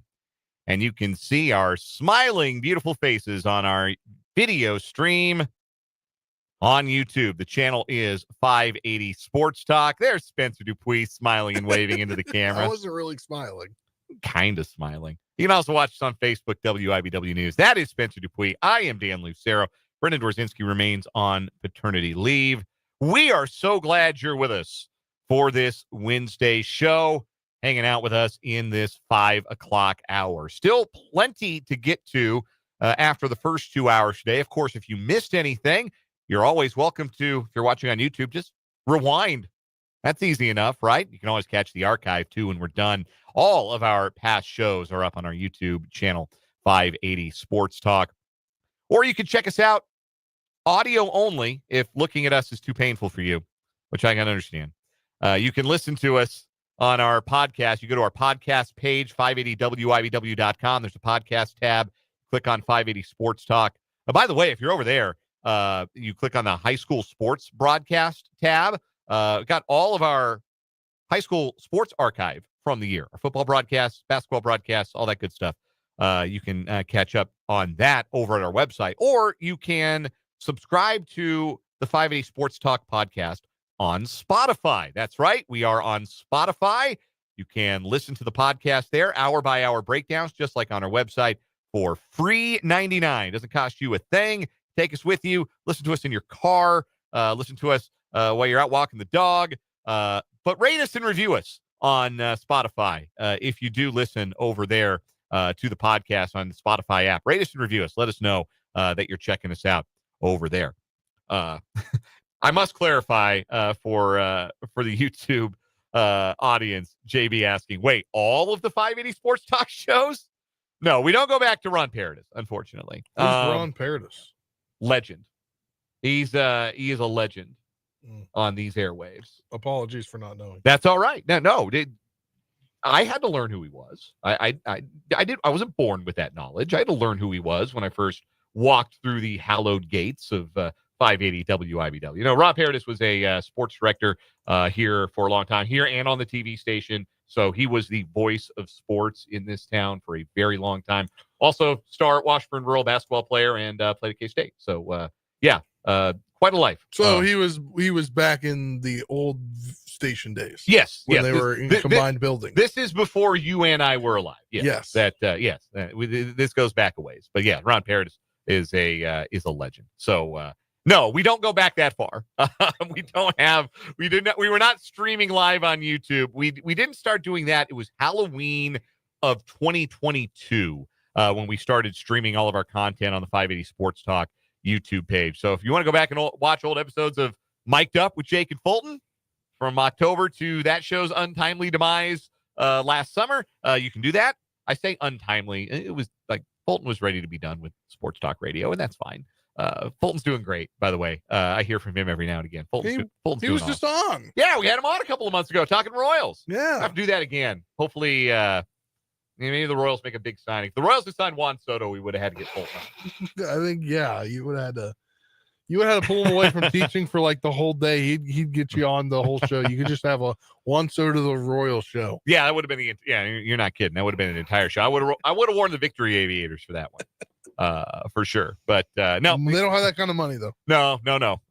Only Stephen Cohen has that kind of money. Yes. That deal is official, by the way.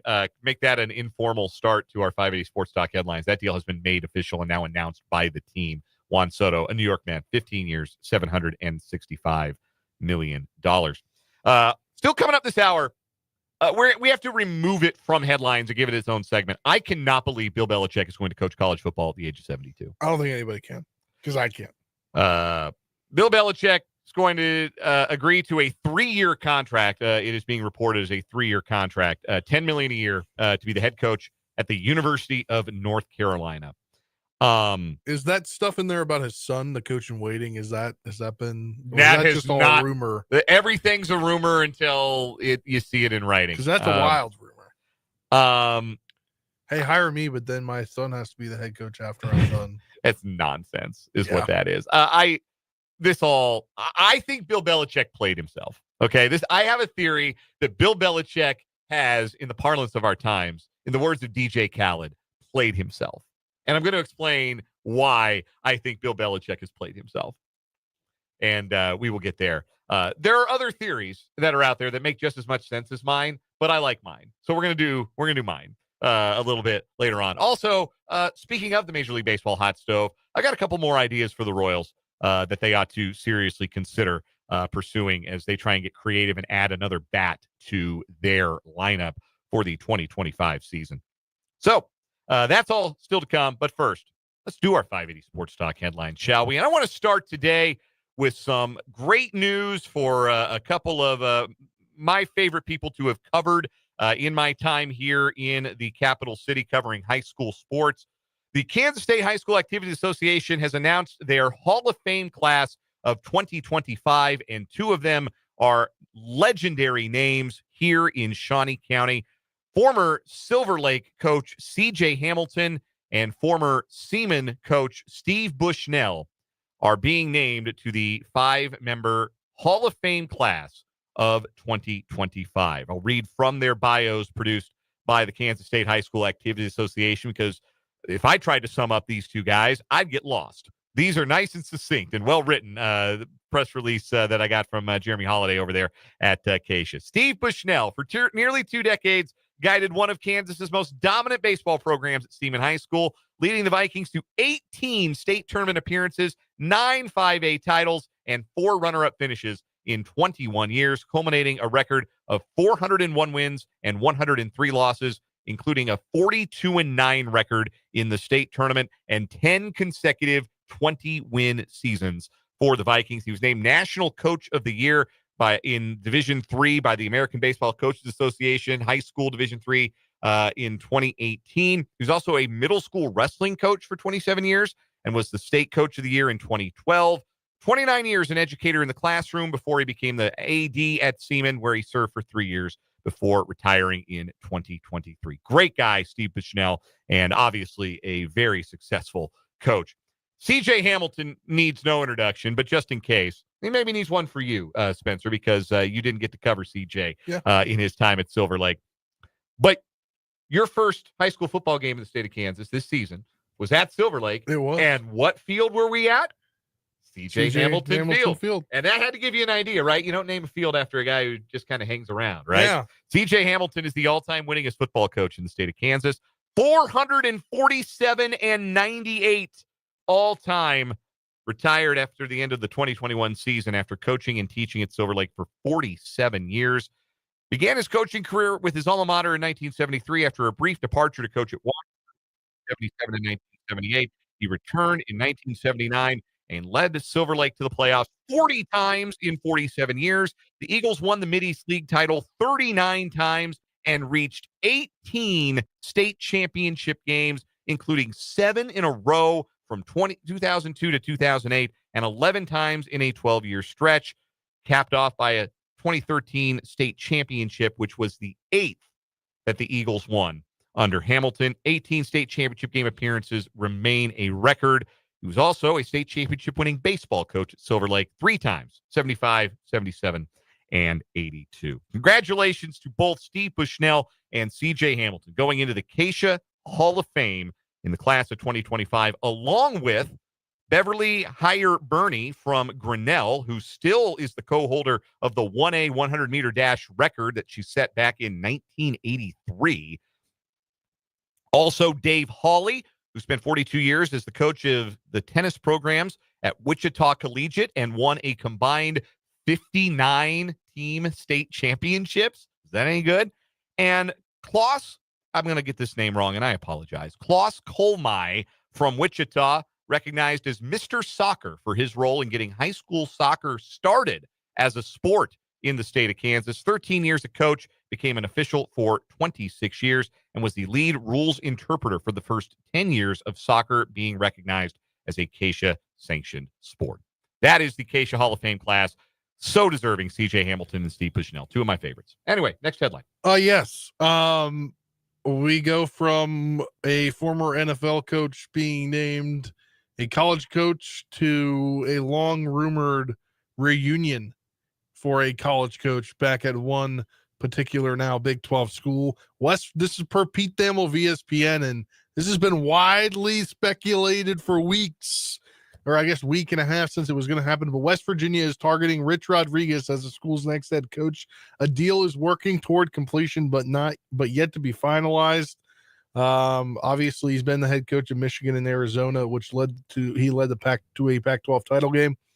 But he led West Virginia to the 2005 Sugar Bowl win over Georgia, and he's currently finished the season 9-4. Or he's last 2 years, he went 9-4 each at Jacksonville State, including a CUSA title this year. Yeah, Bruce Feldman also reporting that this is expected to happen. It's just a matter of dotting the I's and crossing the T's. So that's 2 Big 12 coaches going back to an old flame, if you will, with UCF rehiring Scott Frost and now West Virginia hiring Rich Rodriguez. You tell me. And it seems like they're going to get a lot of donor support from former players in that particular class that were at West Virginia at that particular time, including Pat McAfee and Pac-Man Jones. I don't know if you saw Pac-Man Jones videos went viral last night.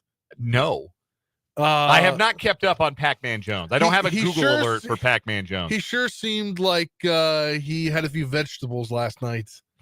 Wow, that would surprise me. And he was saying he was ready to throw some money in the old NIL pot. Well, one thing we know about Pac-Man Jones, he likes to throw money. Anyhow, I have no idea if that's a good idea or not. I kind of feel like it isn't. Just don't feel like these things typically work out. Like Bill Snyder Part 2 at K-State is not the rule, right? Like people know this. It's the exception. Typically, the sequel isn't as good as the original. But y'all ever watch Caddyshack 2? It sucked. Now, I don't know what happened. I wasn't that big into college football when I was 10 years old, but I feel like he got run out of Morgantown. No, he didn't run out of Morgantown. No, I thought there was some kind of situation that occurred. I don't know that he got run out of Morgantown. He wanted the Alabama job, and he interviewed for he had interviewed for the Alabama job, I think it was, and he didn't get it. Obviously, they hired Nick Saban. That worked out okay. But there were some hard feelings about that kind of lingered. There were certainly some hard feelings. But then I think he left after they blew that game to Pitt when they were going to play for the BCS National Championship, and I think Pat White got hurt, and they lost that game 13-9 to Pitt. In the backyard brawl. Is that one game that McAfee missed a field goal and people wanted his head?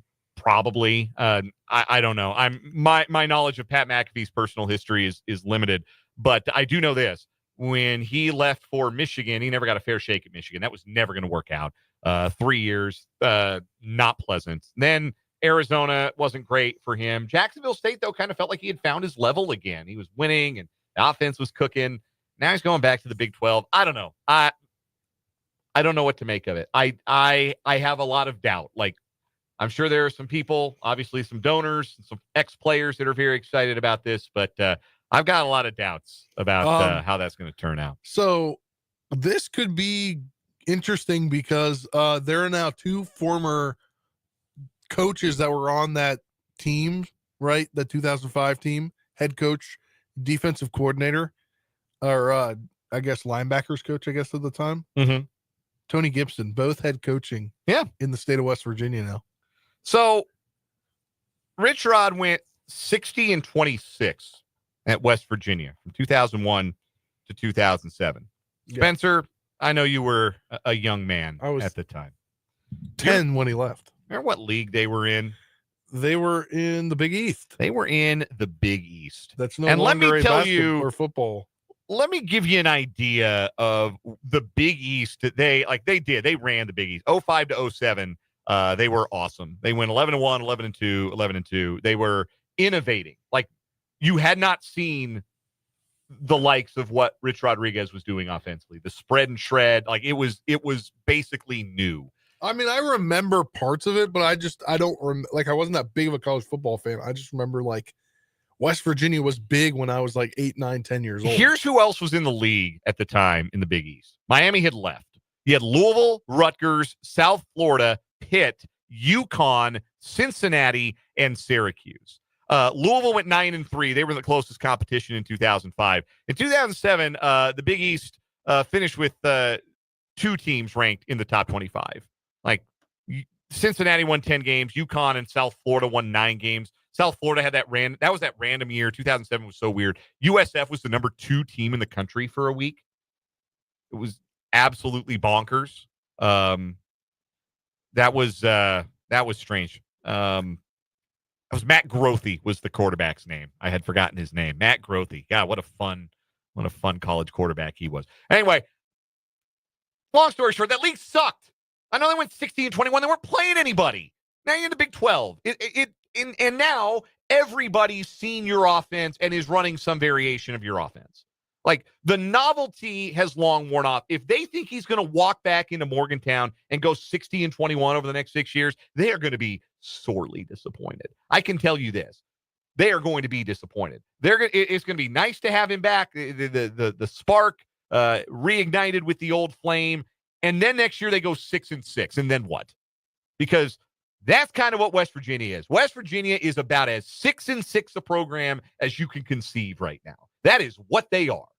Oh, yeah. And I don't know how much better they ought to expect to be. I know everybody in the Big 12 thinks they got to be better than 6-6. Everybody feels like they can be upwardly mobile, but West Virginia is just kind of this. This is what they've been. Ever since they started playing in the Big 12, this is what they've been. This is what West Virginia has done. The number of wins that they have since 2017. 7, 8, 5, 6, 6, 5, 9, 6. Like, that's who you are. Yeah. So good luck, I guess, to West Virginia. I don't think that's going to go the way they want it to go. Another Big 12 coaching note, as is always the case, the coaching carousel gets somebody a nice contract extension. This time around, it's Matt Campbell, who's agreed to a new 8-year contract extension at Iowa State. So he will be hanging around Ames for a long time to come. One more headline. We have to get to this. Oh, I think, yep, we have to. It's now kind of like gone by the wayside after, Belichick to UNC and now Rich Rod back to West Virginia. Because this was big in the middle of the day. Yeah, this headline had thunder stolen a little bit. We have to get back to this. You remember what Michigan running back Kyle Mullings said in his post-game remarks after Michigan defeated Ohio State? Remember that happened, by the way, that Michigan was like the middest of mid and Ohio State was number 2 in the country. Yeah. And Michigan threw for 62 yards and beat Ohio State at the shoe for a 4th straight year. Remember when that happened? Remember how funny that was? So funny. One of the funniest things that's ever happened. Anyway, Kyle Mullings was interviewed on the field after there was a bit of a brouhaha. I think he did really well in that interview. Do you remember what he said? I don't remember the exact wording, but it was basically like, you lost. The exact wording was, they need to learn how to lose. There you go. Some people need to learn how to lose. Ohio State fans, Ohioans will never learn how to lose. We take you to the Ohio State House, where State Representative Josh Williams, a Republican from Sylvania Township, has proposed legislation that would make it a felony to plant a flag at the center of Ohio Stadium. You'll recall Michigan did that. It sparked a brawl.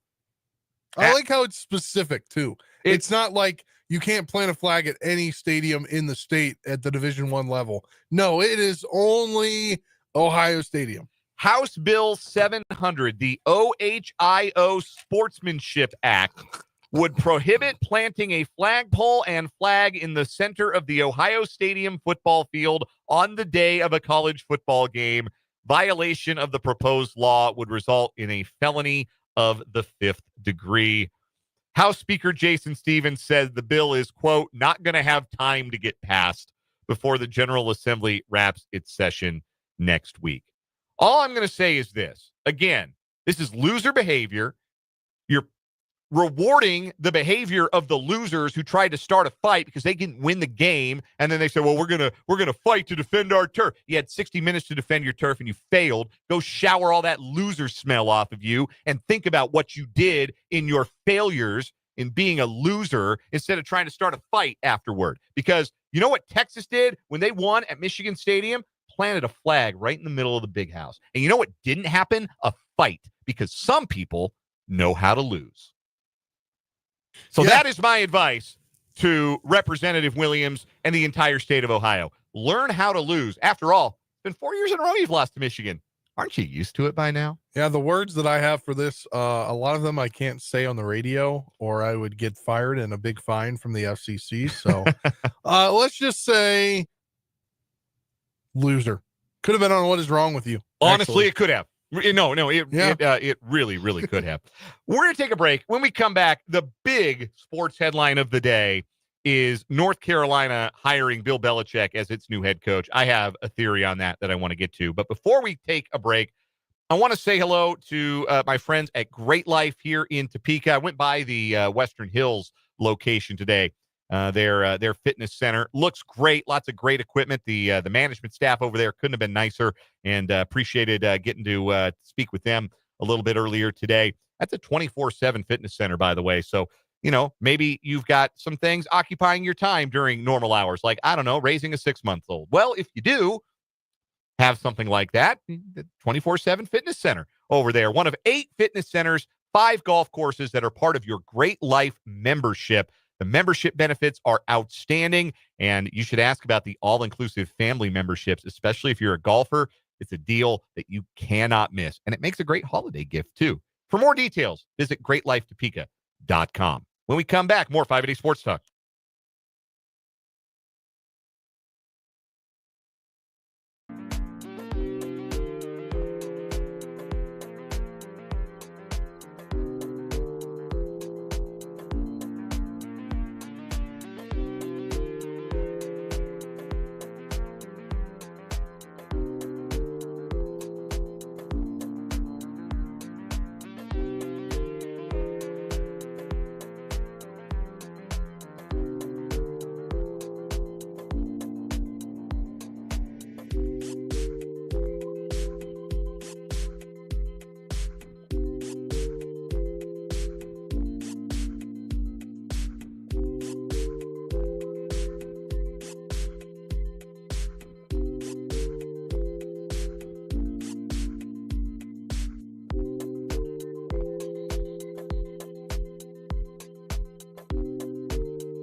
5:31 on 580 Sports Talk. Dan and Spencer with you for another half hour. Big news of the day. Bill Belichick finalizing a deal to become the new head coach at North Carolina. Widely reported now, Adam Schefter broke it for ESPN. The folks at Inside Carolina, which I'm trying to find out. That's 24/7 Sports site. Yep. I was going to say, yeah, which is owned by CBS Sports, right? Yes. 24/7 Sports, just like our pals at Go Power Cat and Fog.net. Inside Carolina was really first to report it, and Adam Schefter kept kind of dragging his feet and saying there are still hurdles, and I have a theory about that.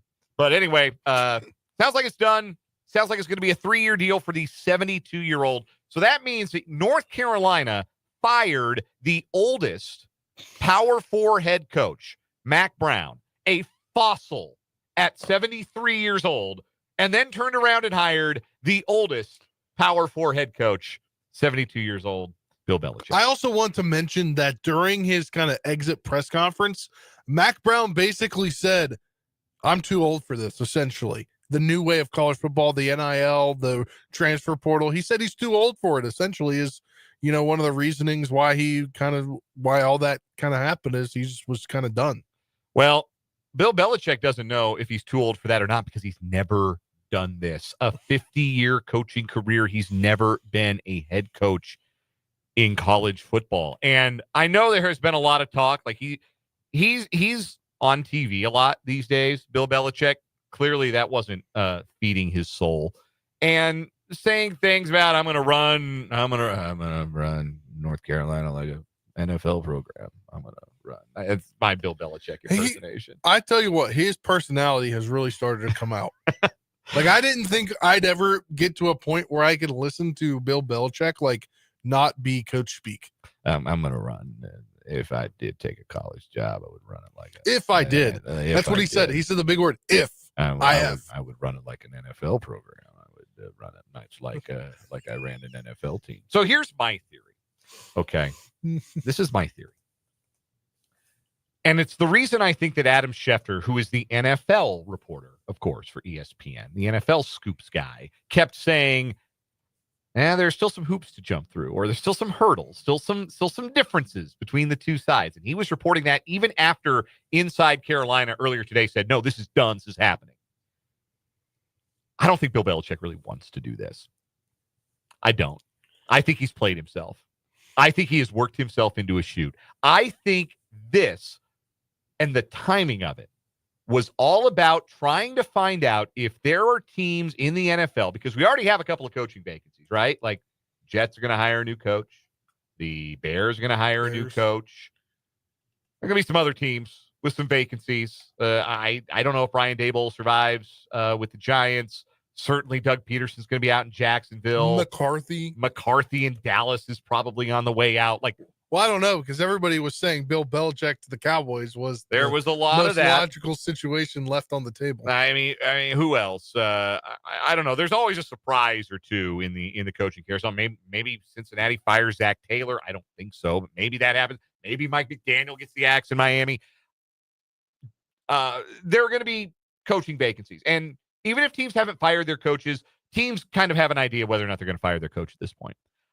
I think Bill Belichick wants back into coaching. I think he went back in the NFL. I think he went back in the NFL real bad. And I think this was a leverage play. This public flirtation with North Carolina, the idea was, well, I'll take this job because I really want to get back into coaching, unless you'd like me to coach your NFL team. And if you want me to coach your NFL team, you should maybe let me know if that's going to be your plan. You should maybe give me a heads up because I'd love to get a jump and get my 400-page coaching manifesto together. That's the report he gave the folks at North Carolina, like a 400-page manifesto of, I would read that. I would be fascinated to get my hands on a copy of that. But this whole thing, I think, was intended originally to just gauge the interest from the NFL. But here's the thing about the NFL. I think that an NFL team would be very interested in having Bill Belichick come in and be their head coach. I don't think there's any NFL team that has much interest in having 72-year-old Bill Belichick run the entire operation. Yeah. No. be the general manager, because I think Bill Belichick, the general manager, has slipped dramatically over the years. So I kind of told you about what he talked about on McAfee a little bit. He also said, like, if I were to coach in college, there would be, I mean, I guess it's a big thing now in college. He said there'd have to be multiple people under my umbrella that do certain things. GM is a big thing now in college football, right? Being like Andrew Luck just went back to be the GM at Stanford. Well, he said, I need somebody to do that. I need somebody to be in charge of like certain things for, as if you're an NFL team. So being a program CEO, right? Like essentially, that's the idea. Do you know who else was hired with the thought that they could be a program CEO out of the NFL? Herm Edwards. How did the Herm Edwards tenure turn out for Arizona State? Not very well. It ended in scandal and disgrace. Scandal and disgrace for Herm Edwards. I'm not saying that Bill Belichick's North Carolina tenure is going to end in scandal and disgrace. I'm just saying this. It's a nice idea on its face. Oh, yeah, we'll just hire a CEO. Bill Belichick can throw his Super Bowl rings on the table, and that's how he'll recruit in this age of NIL. We'll get our donors to cut some big NIL checks. Apparently, they're going to get upwards of $20 million now in NIL. They had 4. Interesting. Yes. Also, funny thought. When he's 75 years old, he's going to be recruiting players who were 8 years old the last time he coached in the Super Bowl. Also, I mean, I guess this is a joke here. He kind of does know how to recruit, right? I mean, look at his girlfriend. Oh, gosh. He looks miserable, man.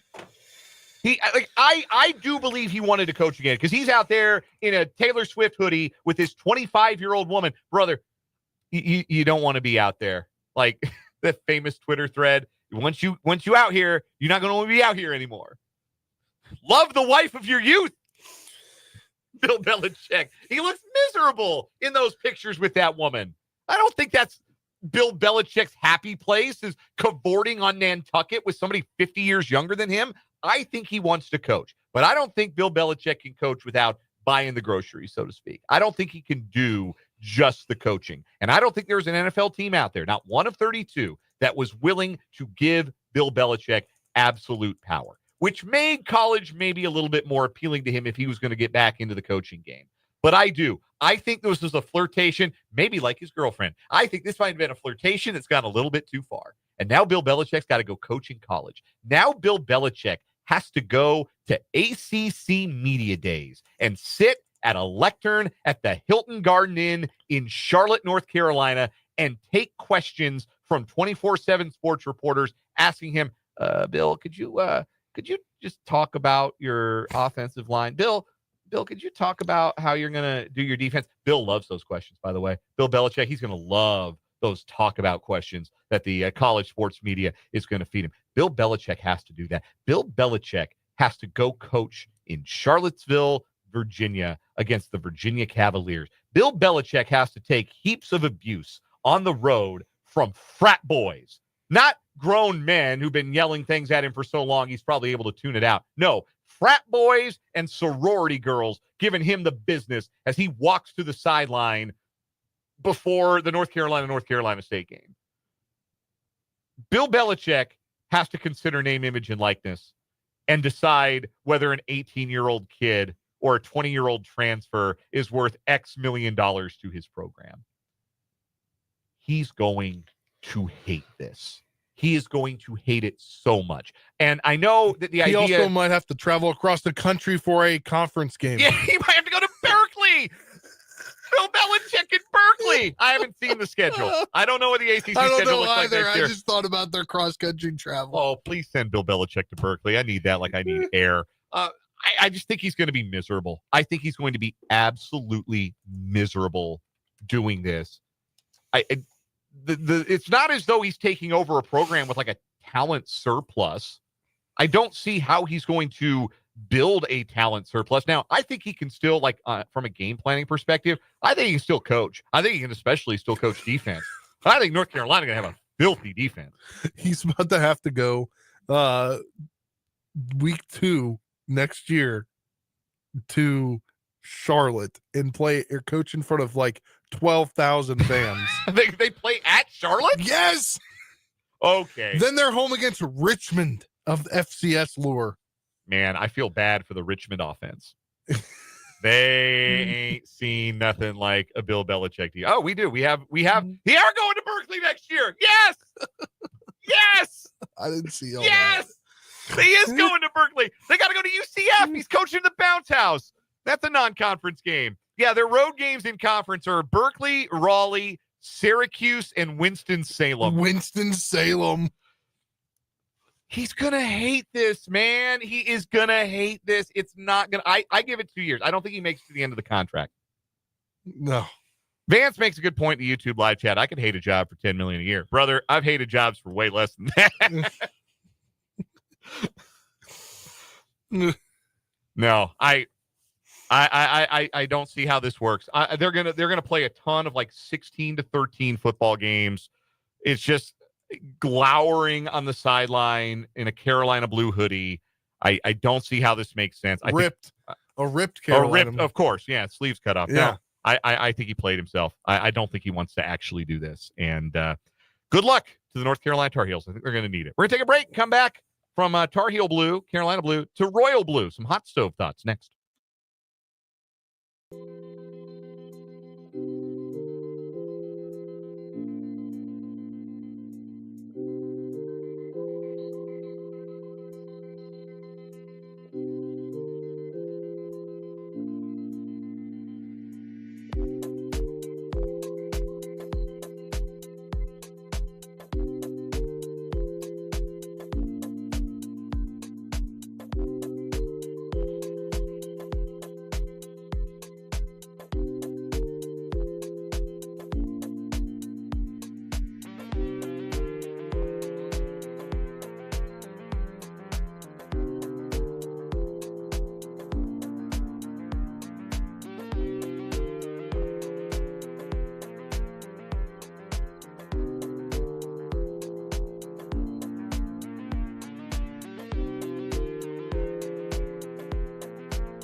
.546 on 580 Sports Talk. Dan and Spencer, round and third, heading for home on this edition of the show. Mark H. asked in the YouTube comments, Devil Advocate, what if it works for Bill Belichick in North Carolina?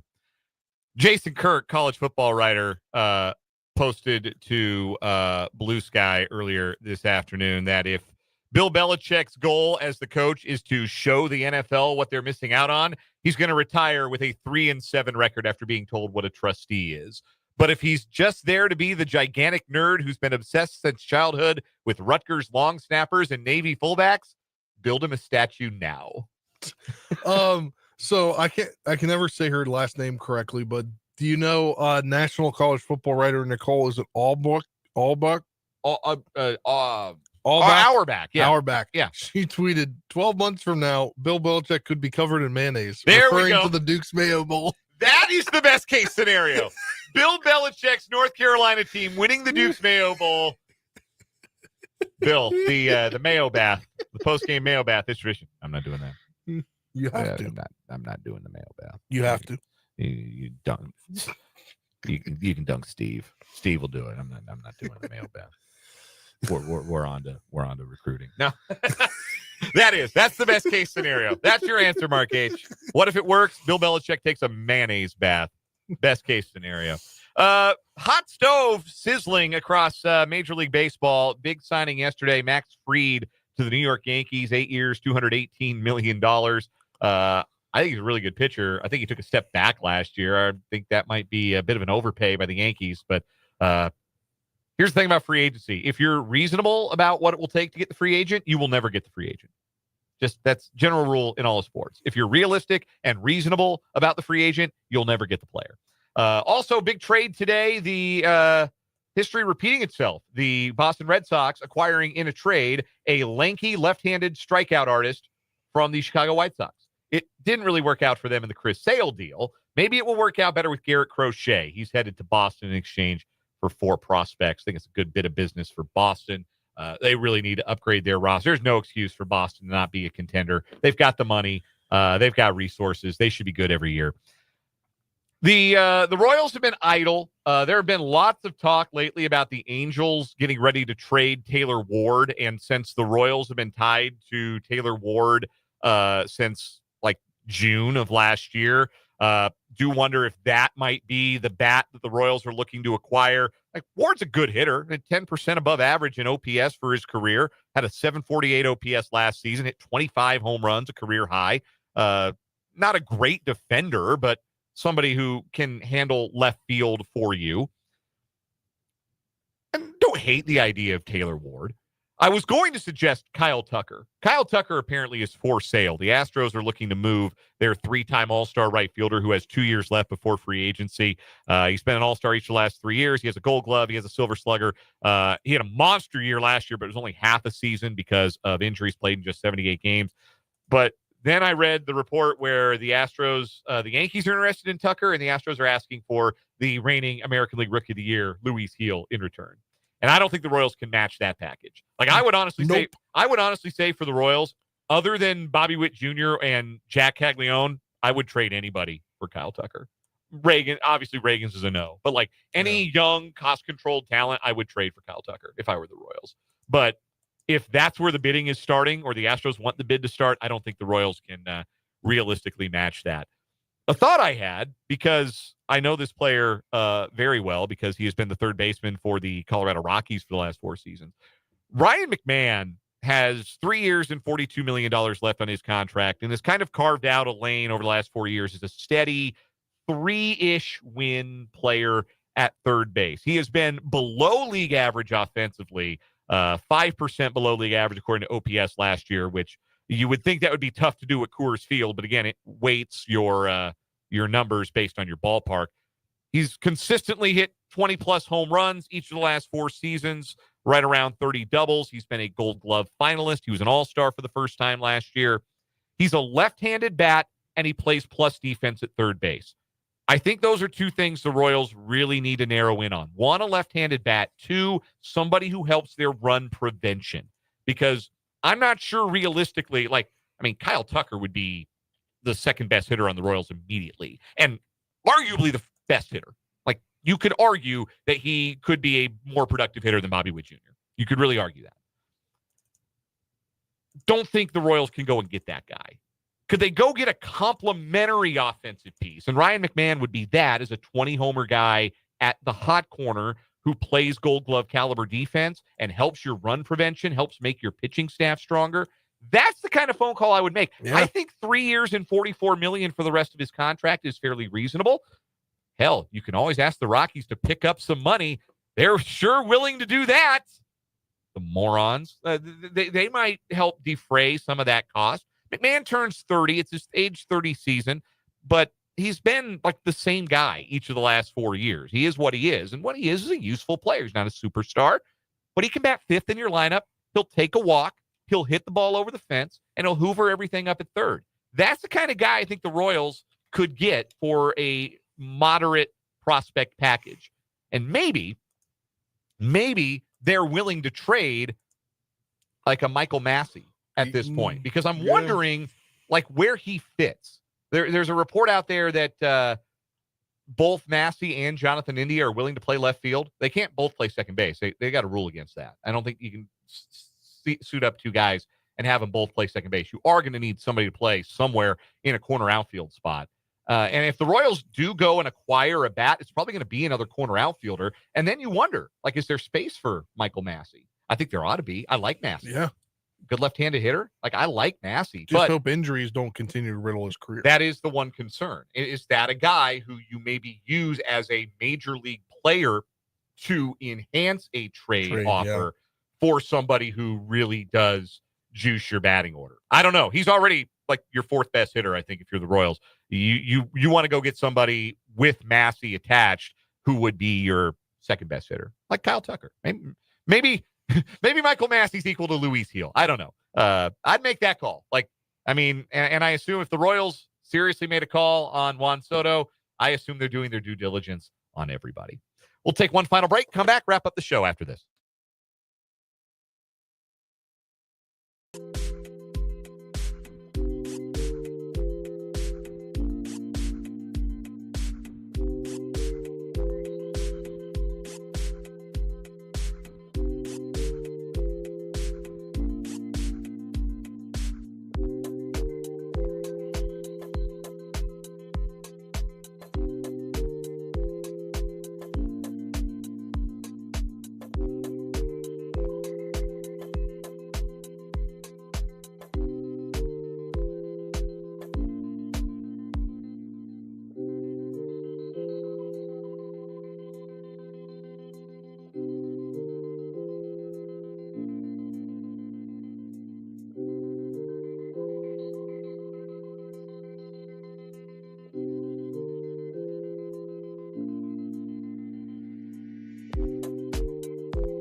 Time to wrap up this edition of 580 Sports Talk. We do so with a final word. We'll start with Spencer Dupuis. Spencer? Yes. Not to like put the light on me, but like tomorrow is my birthday.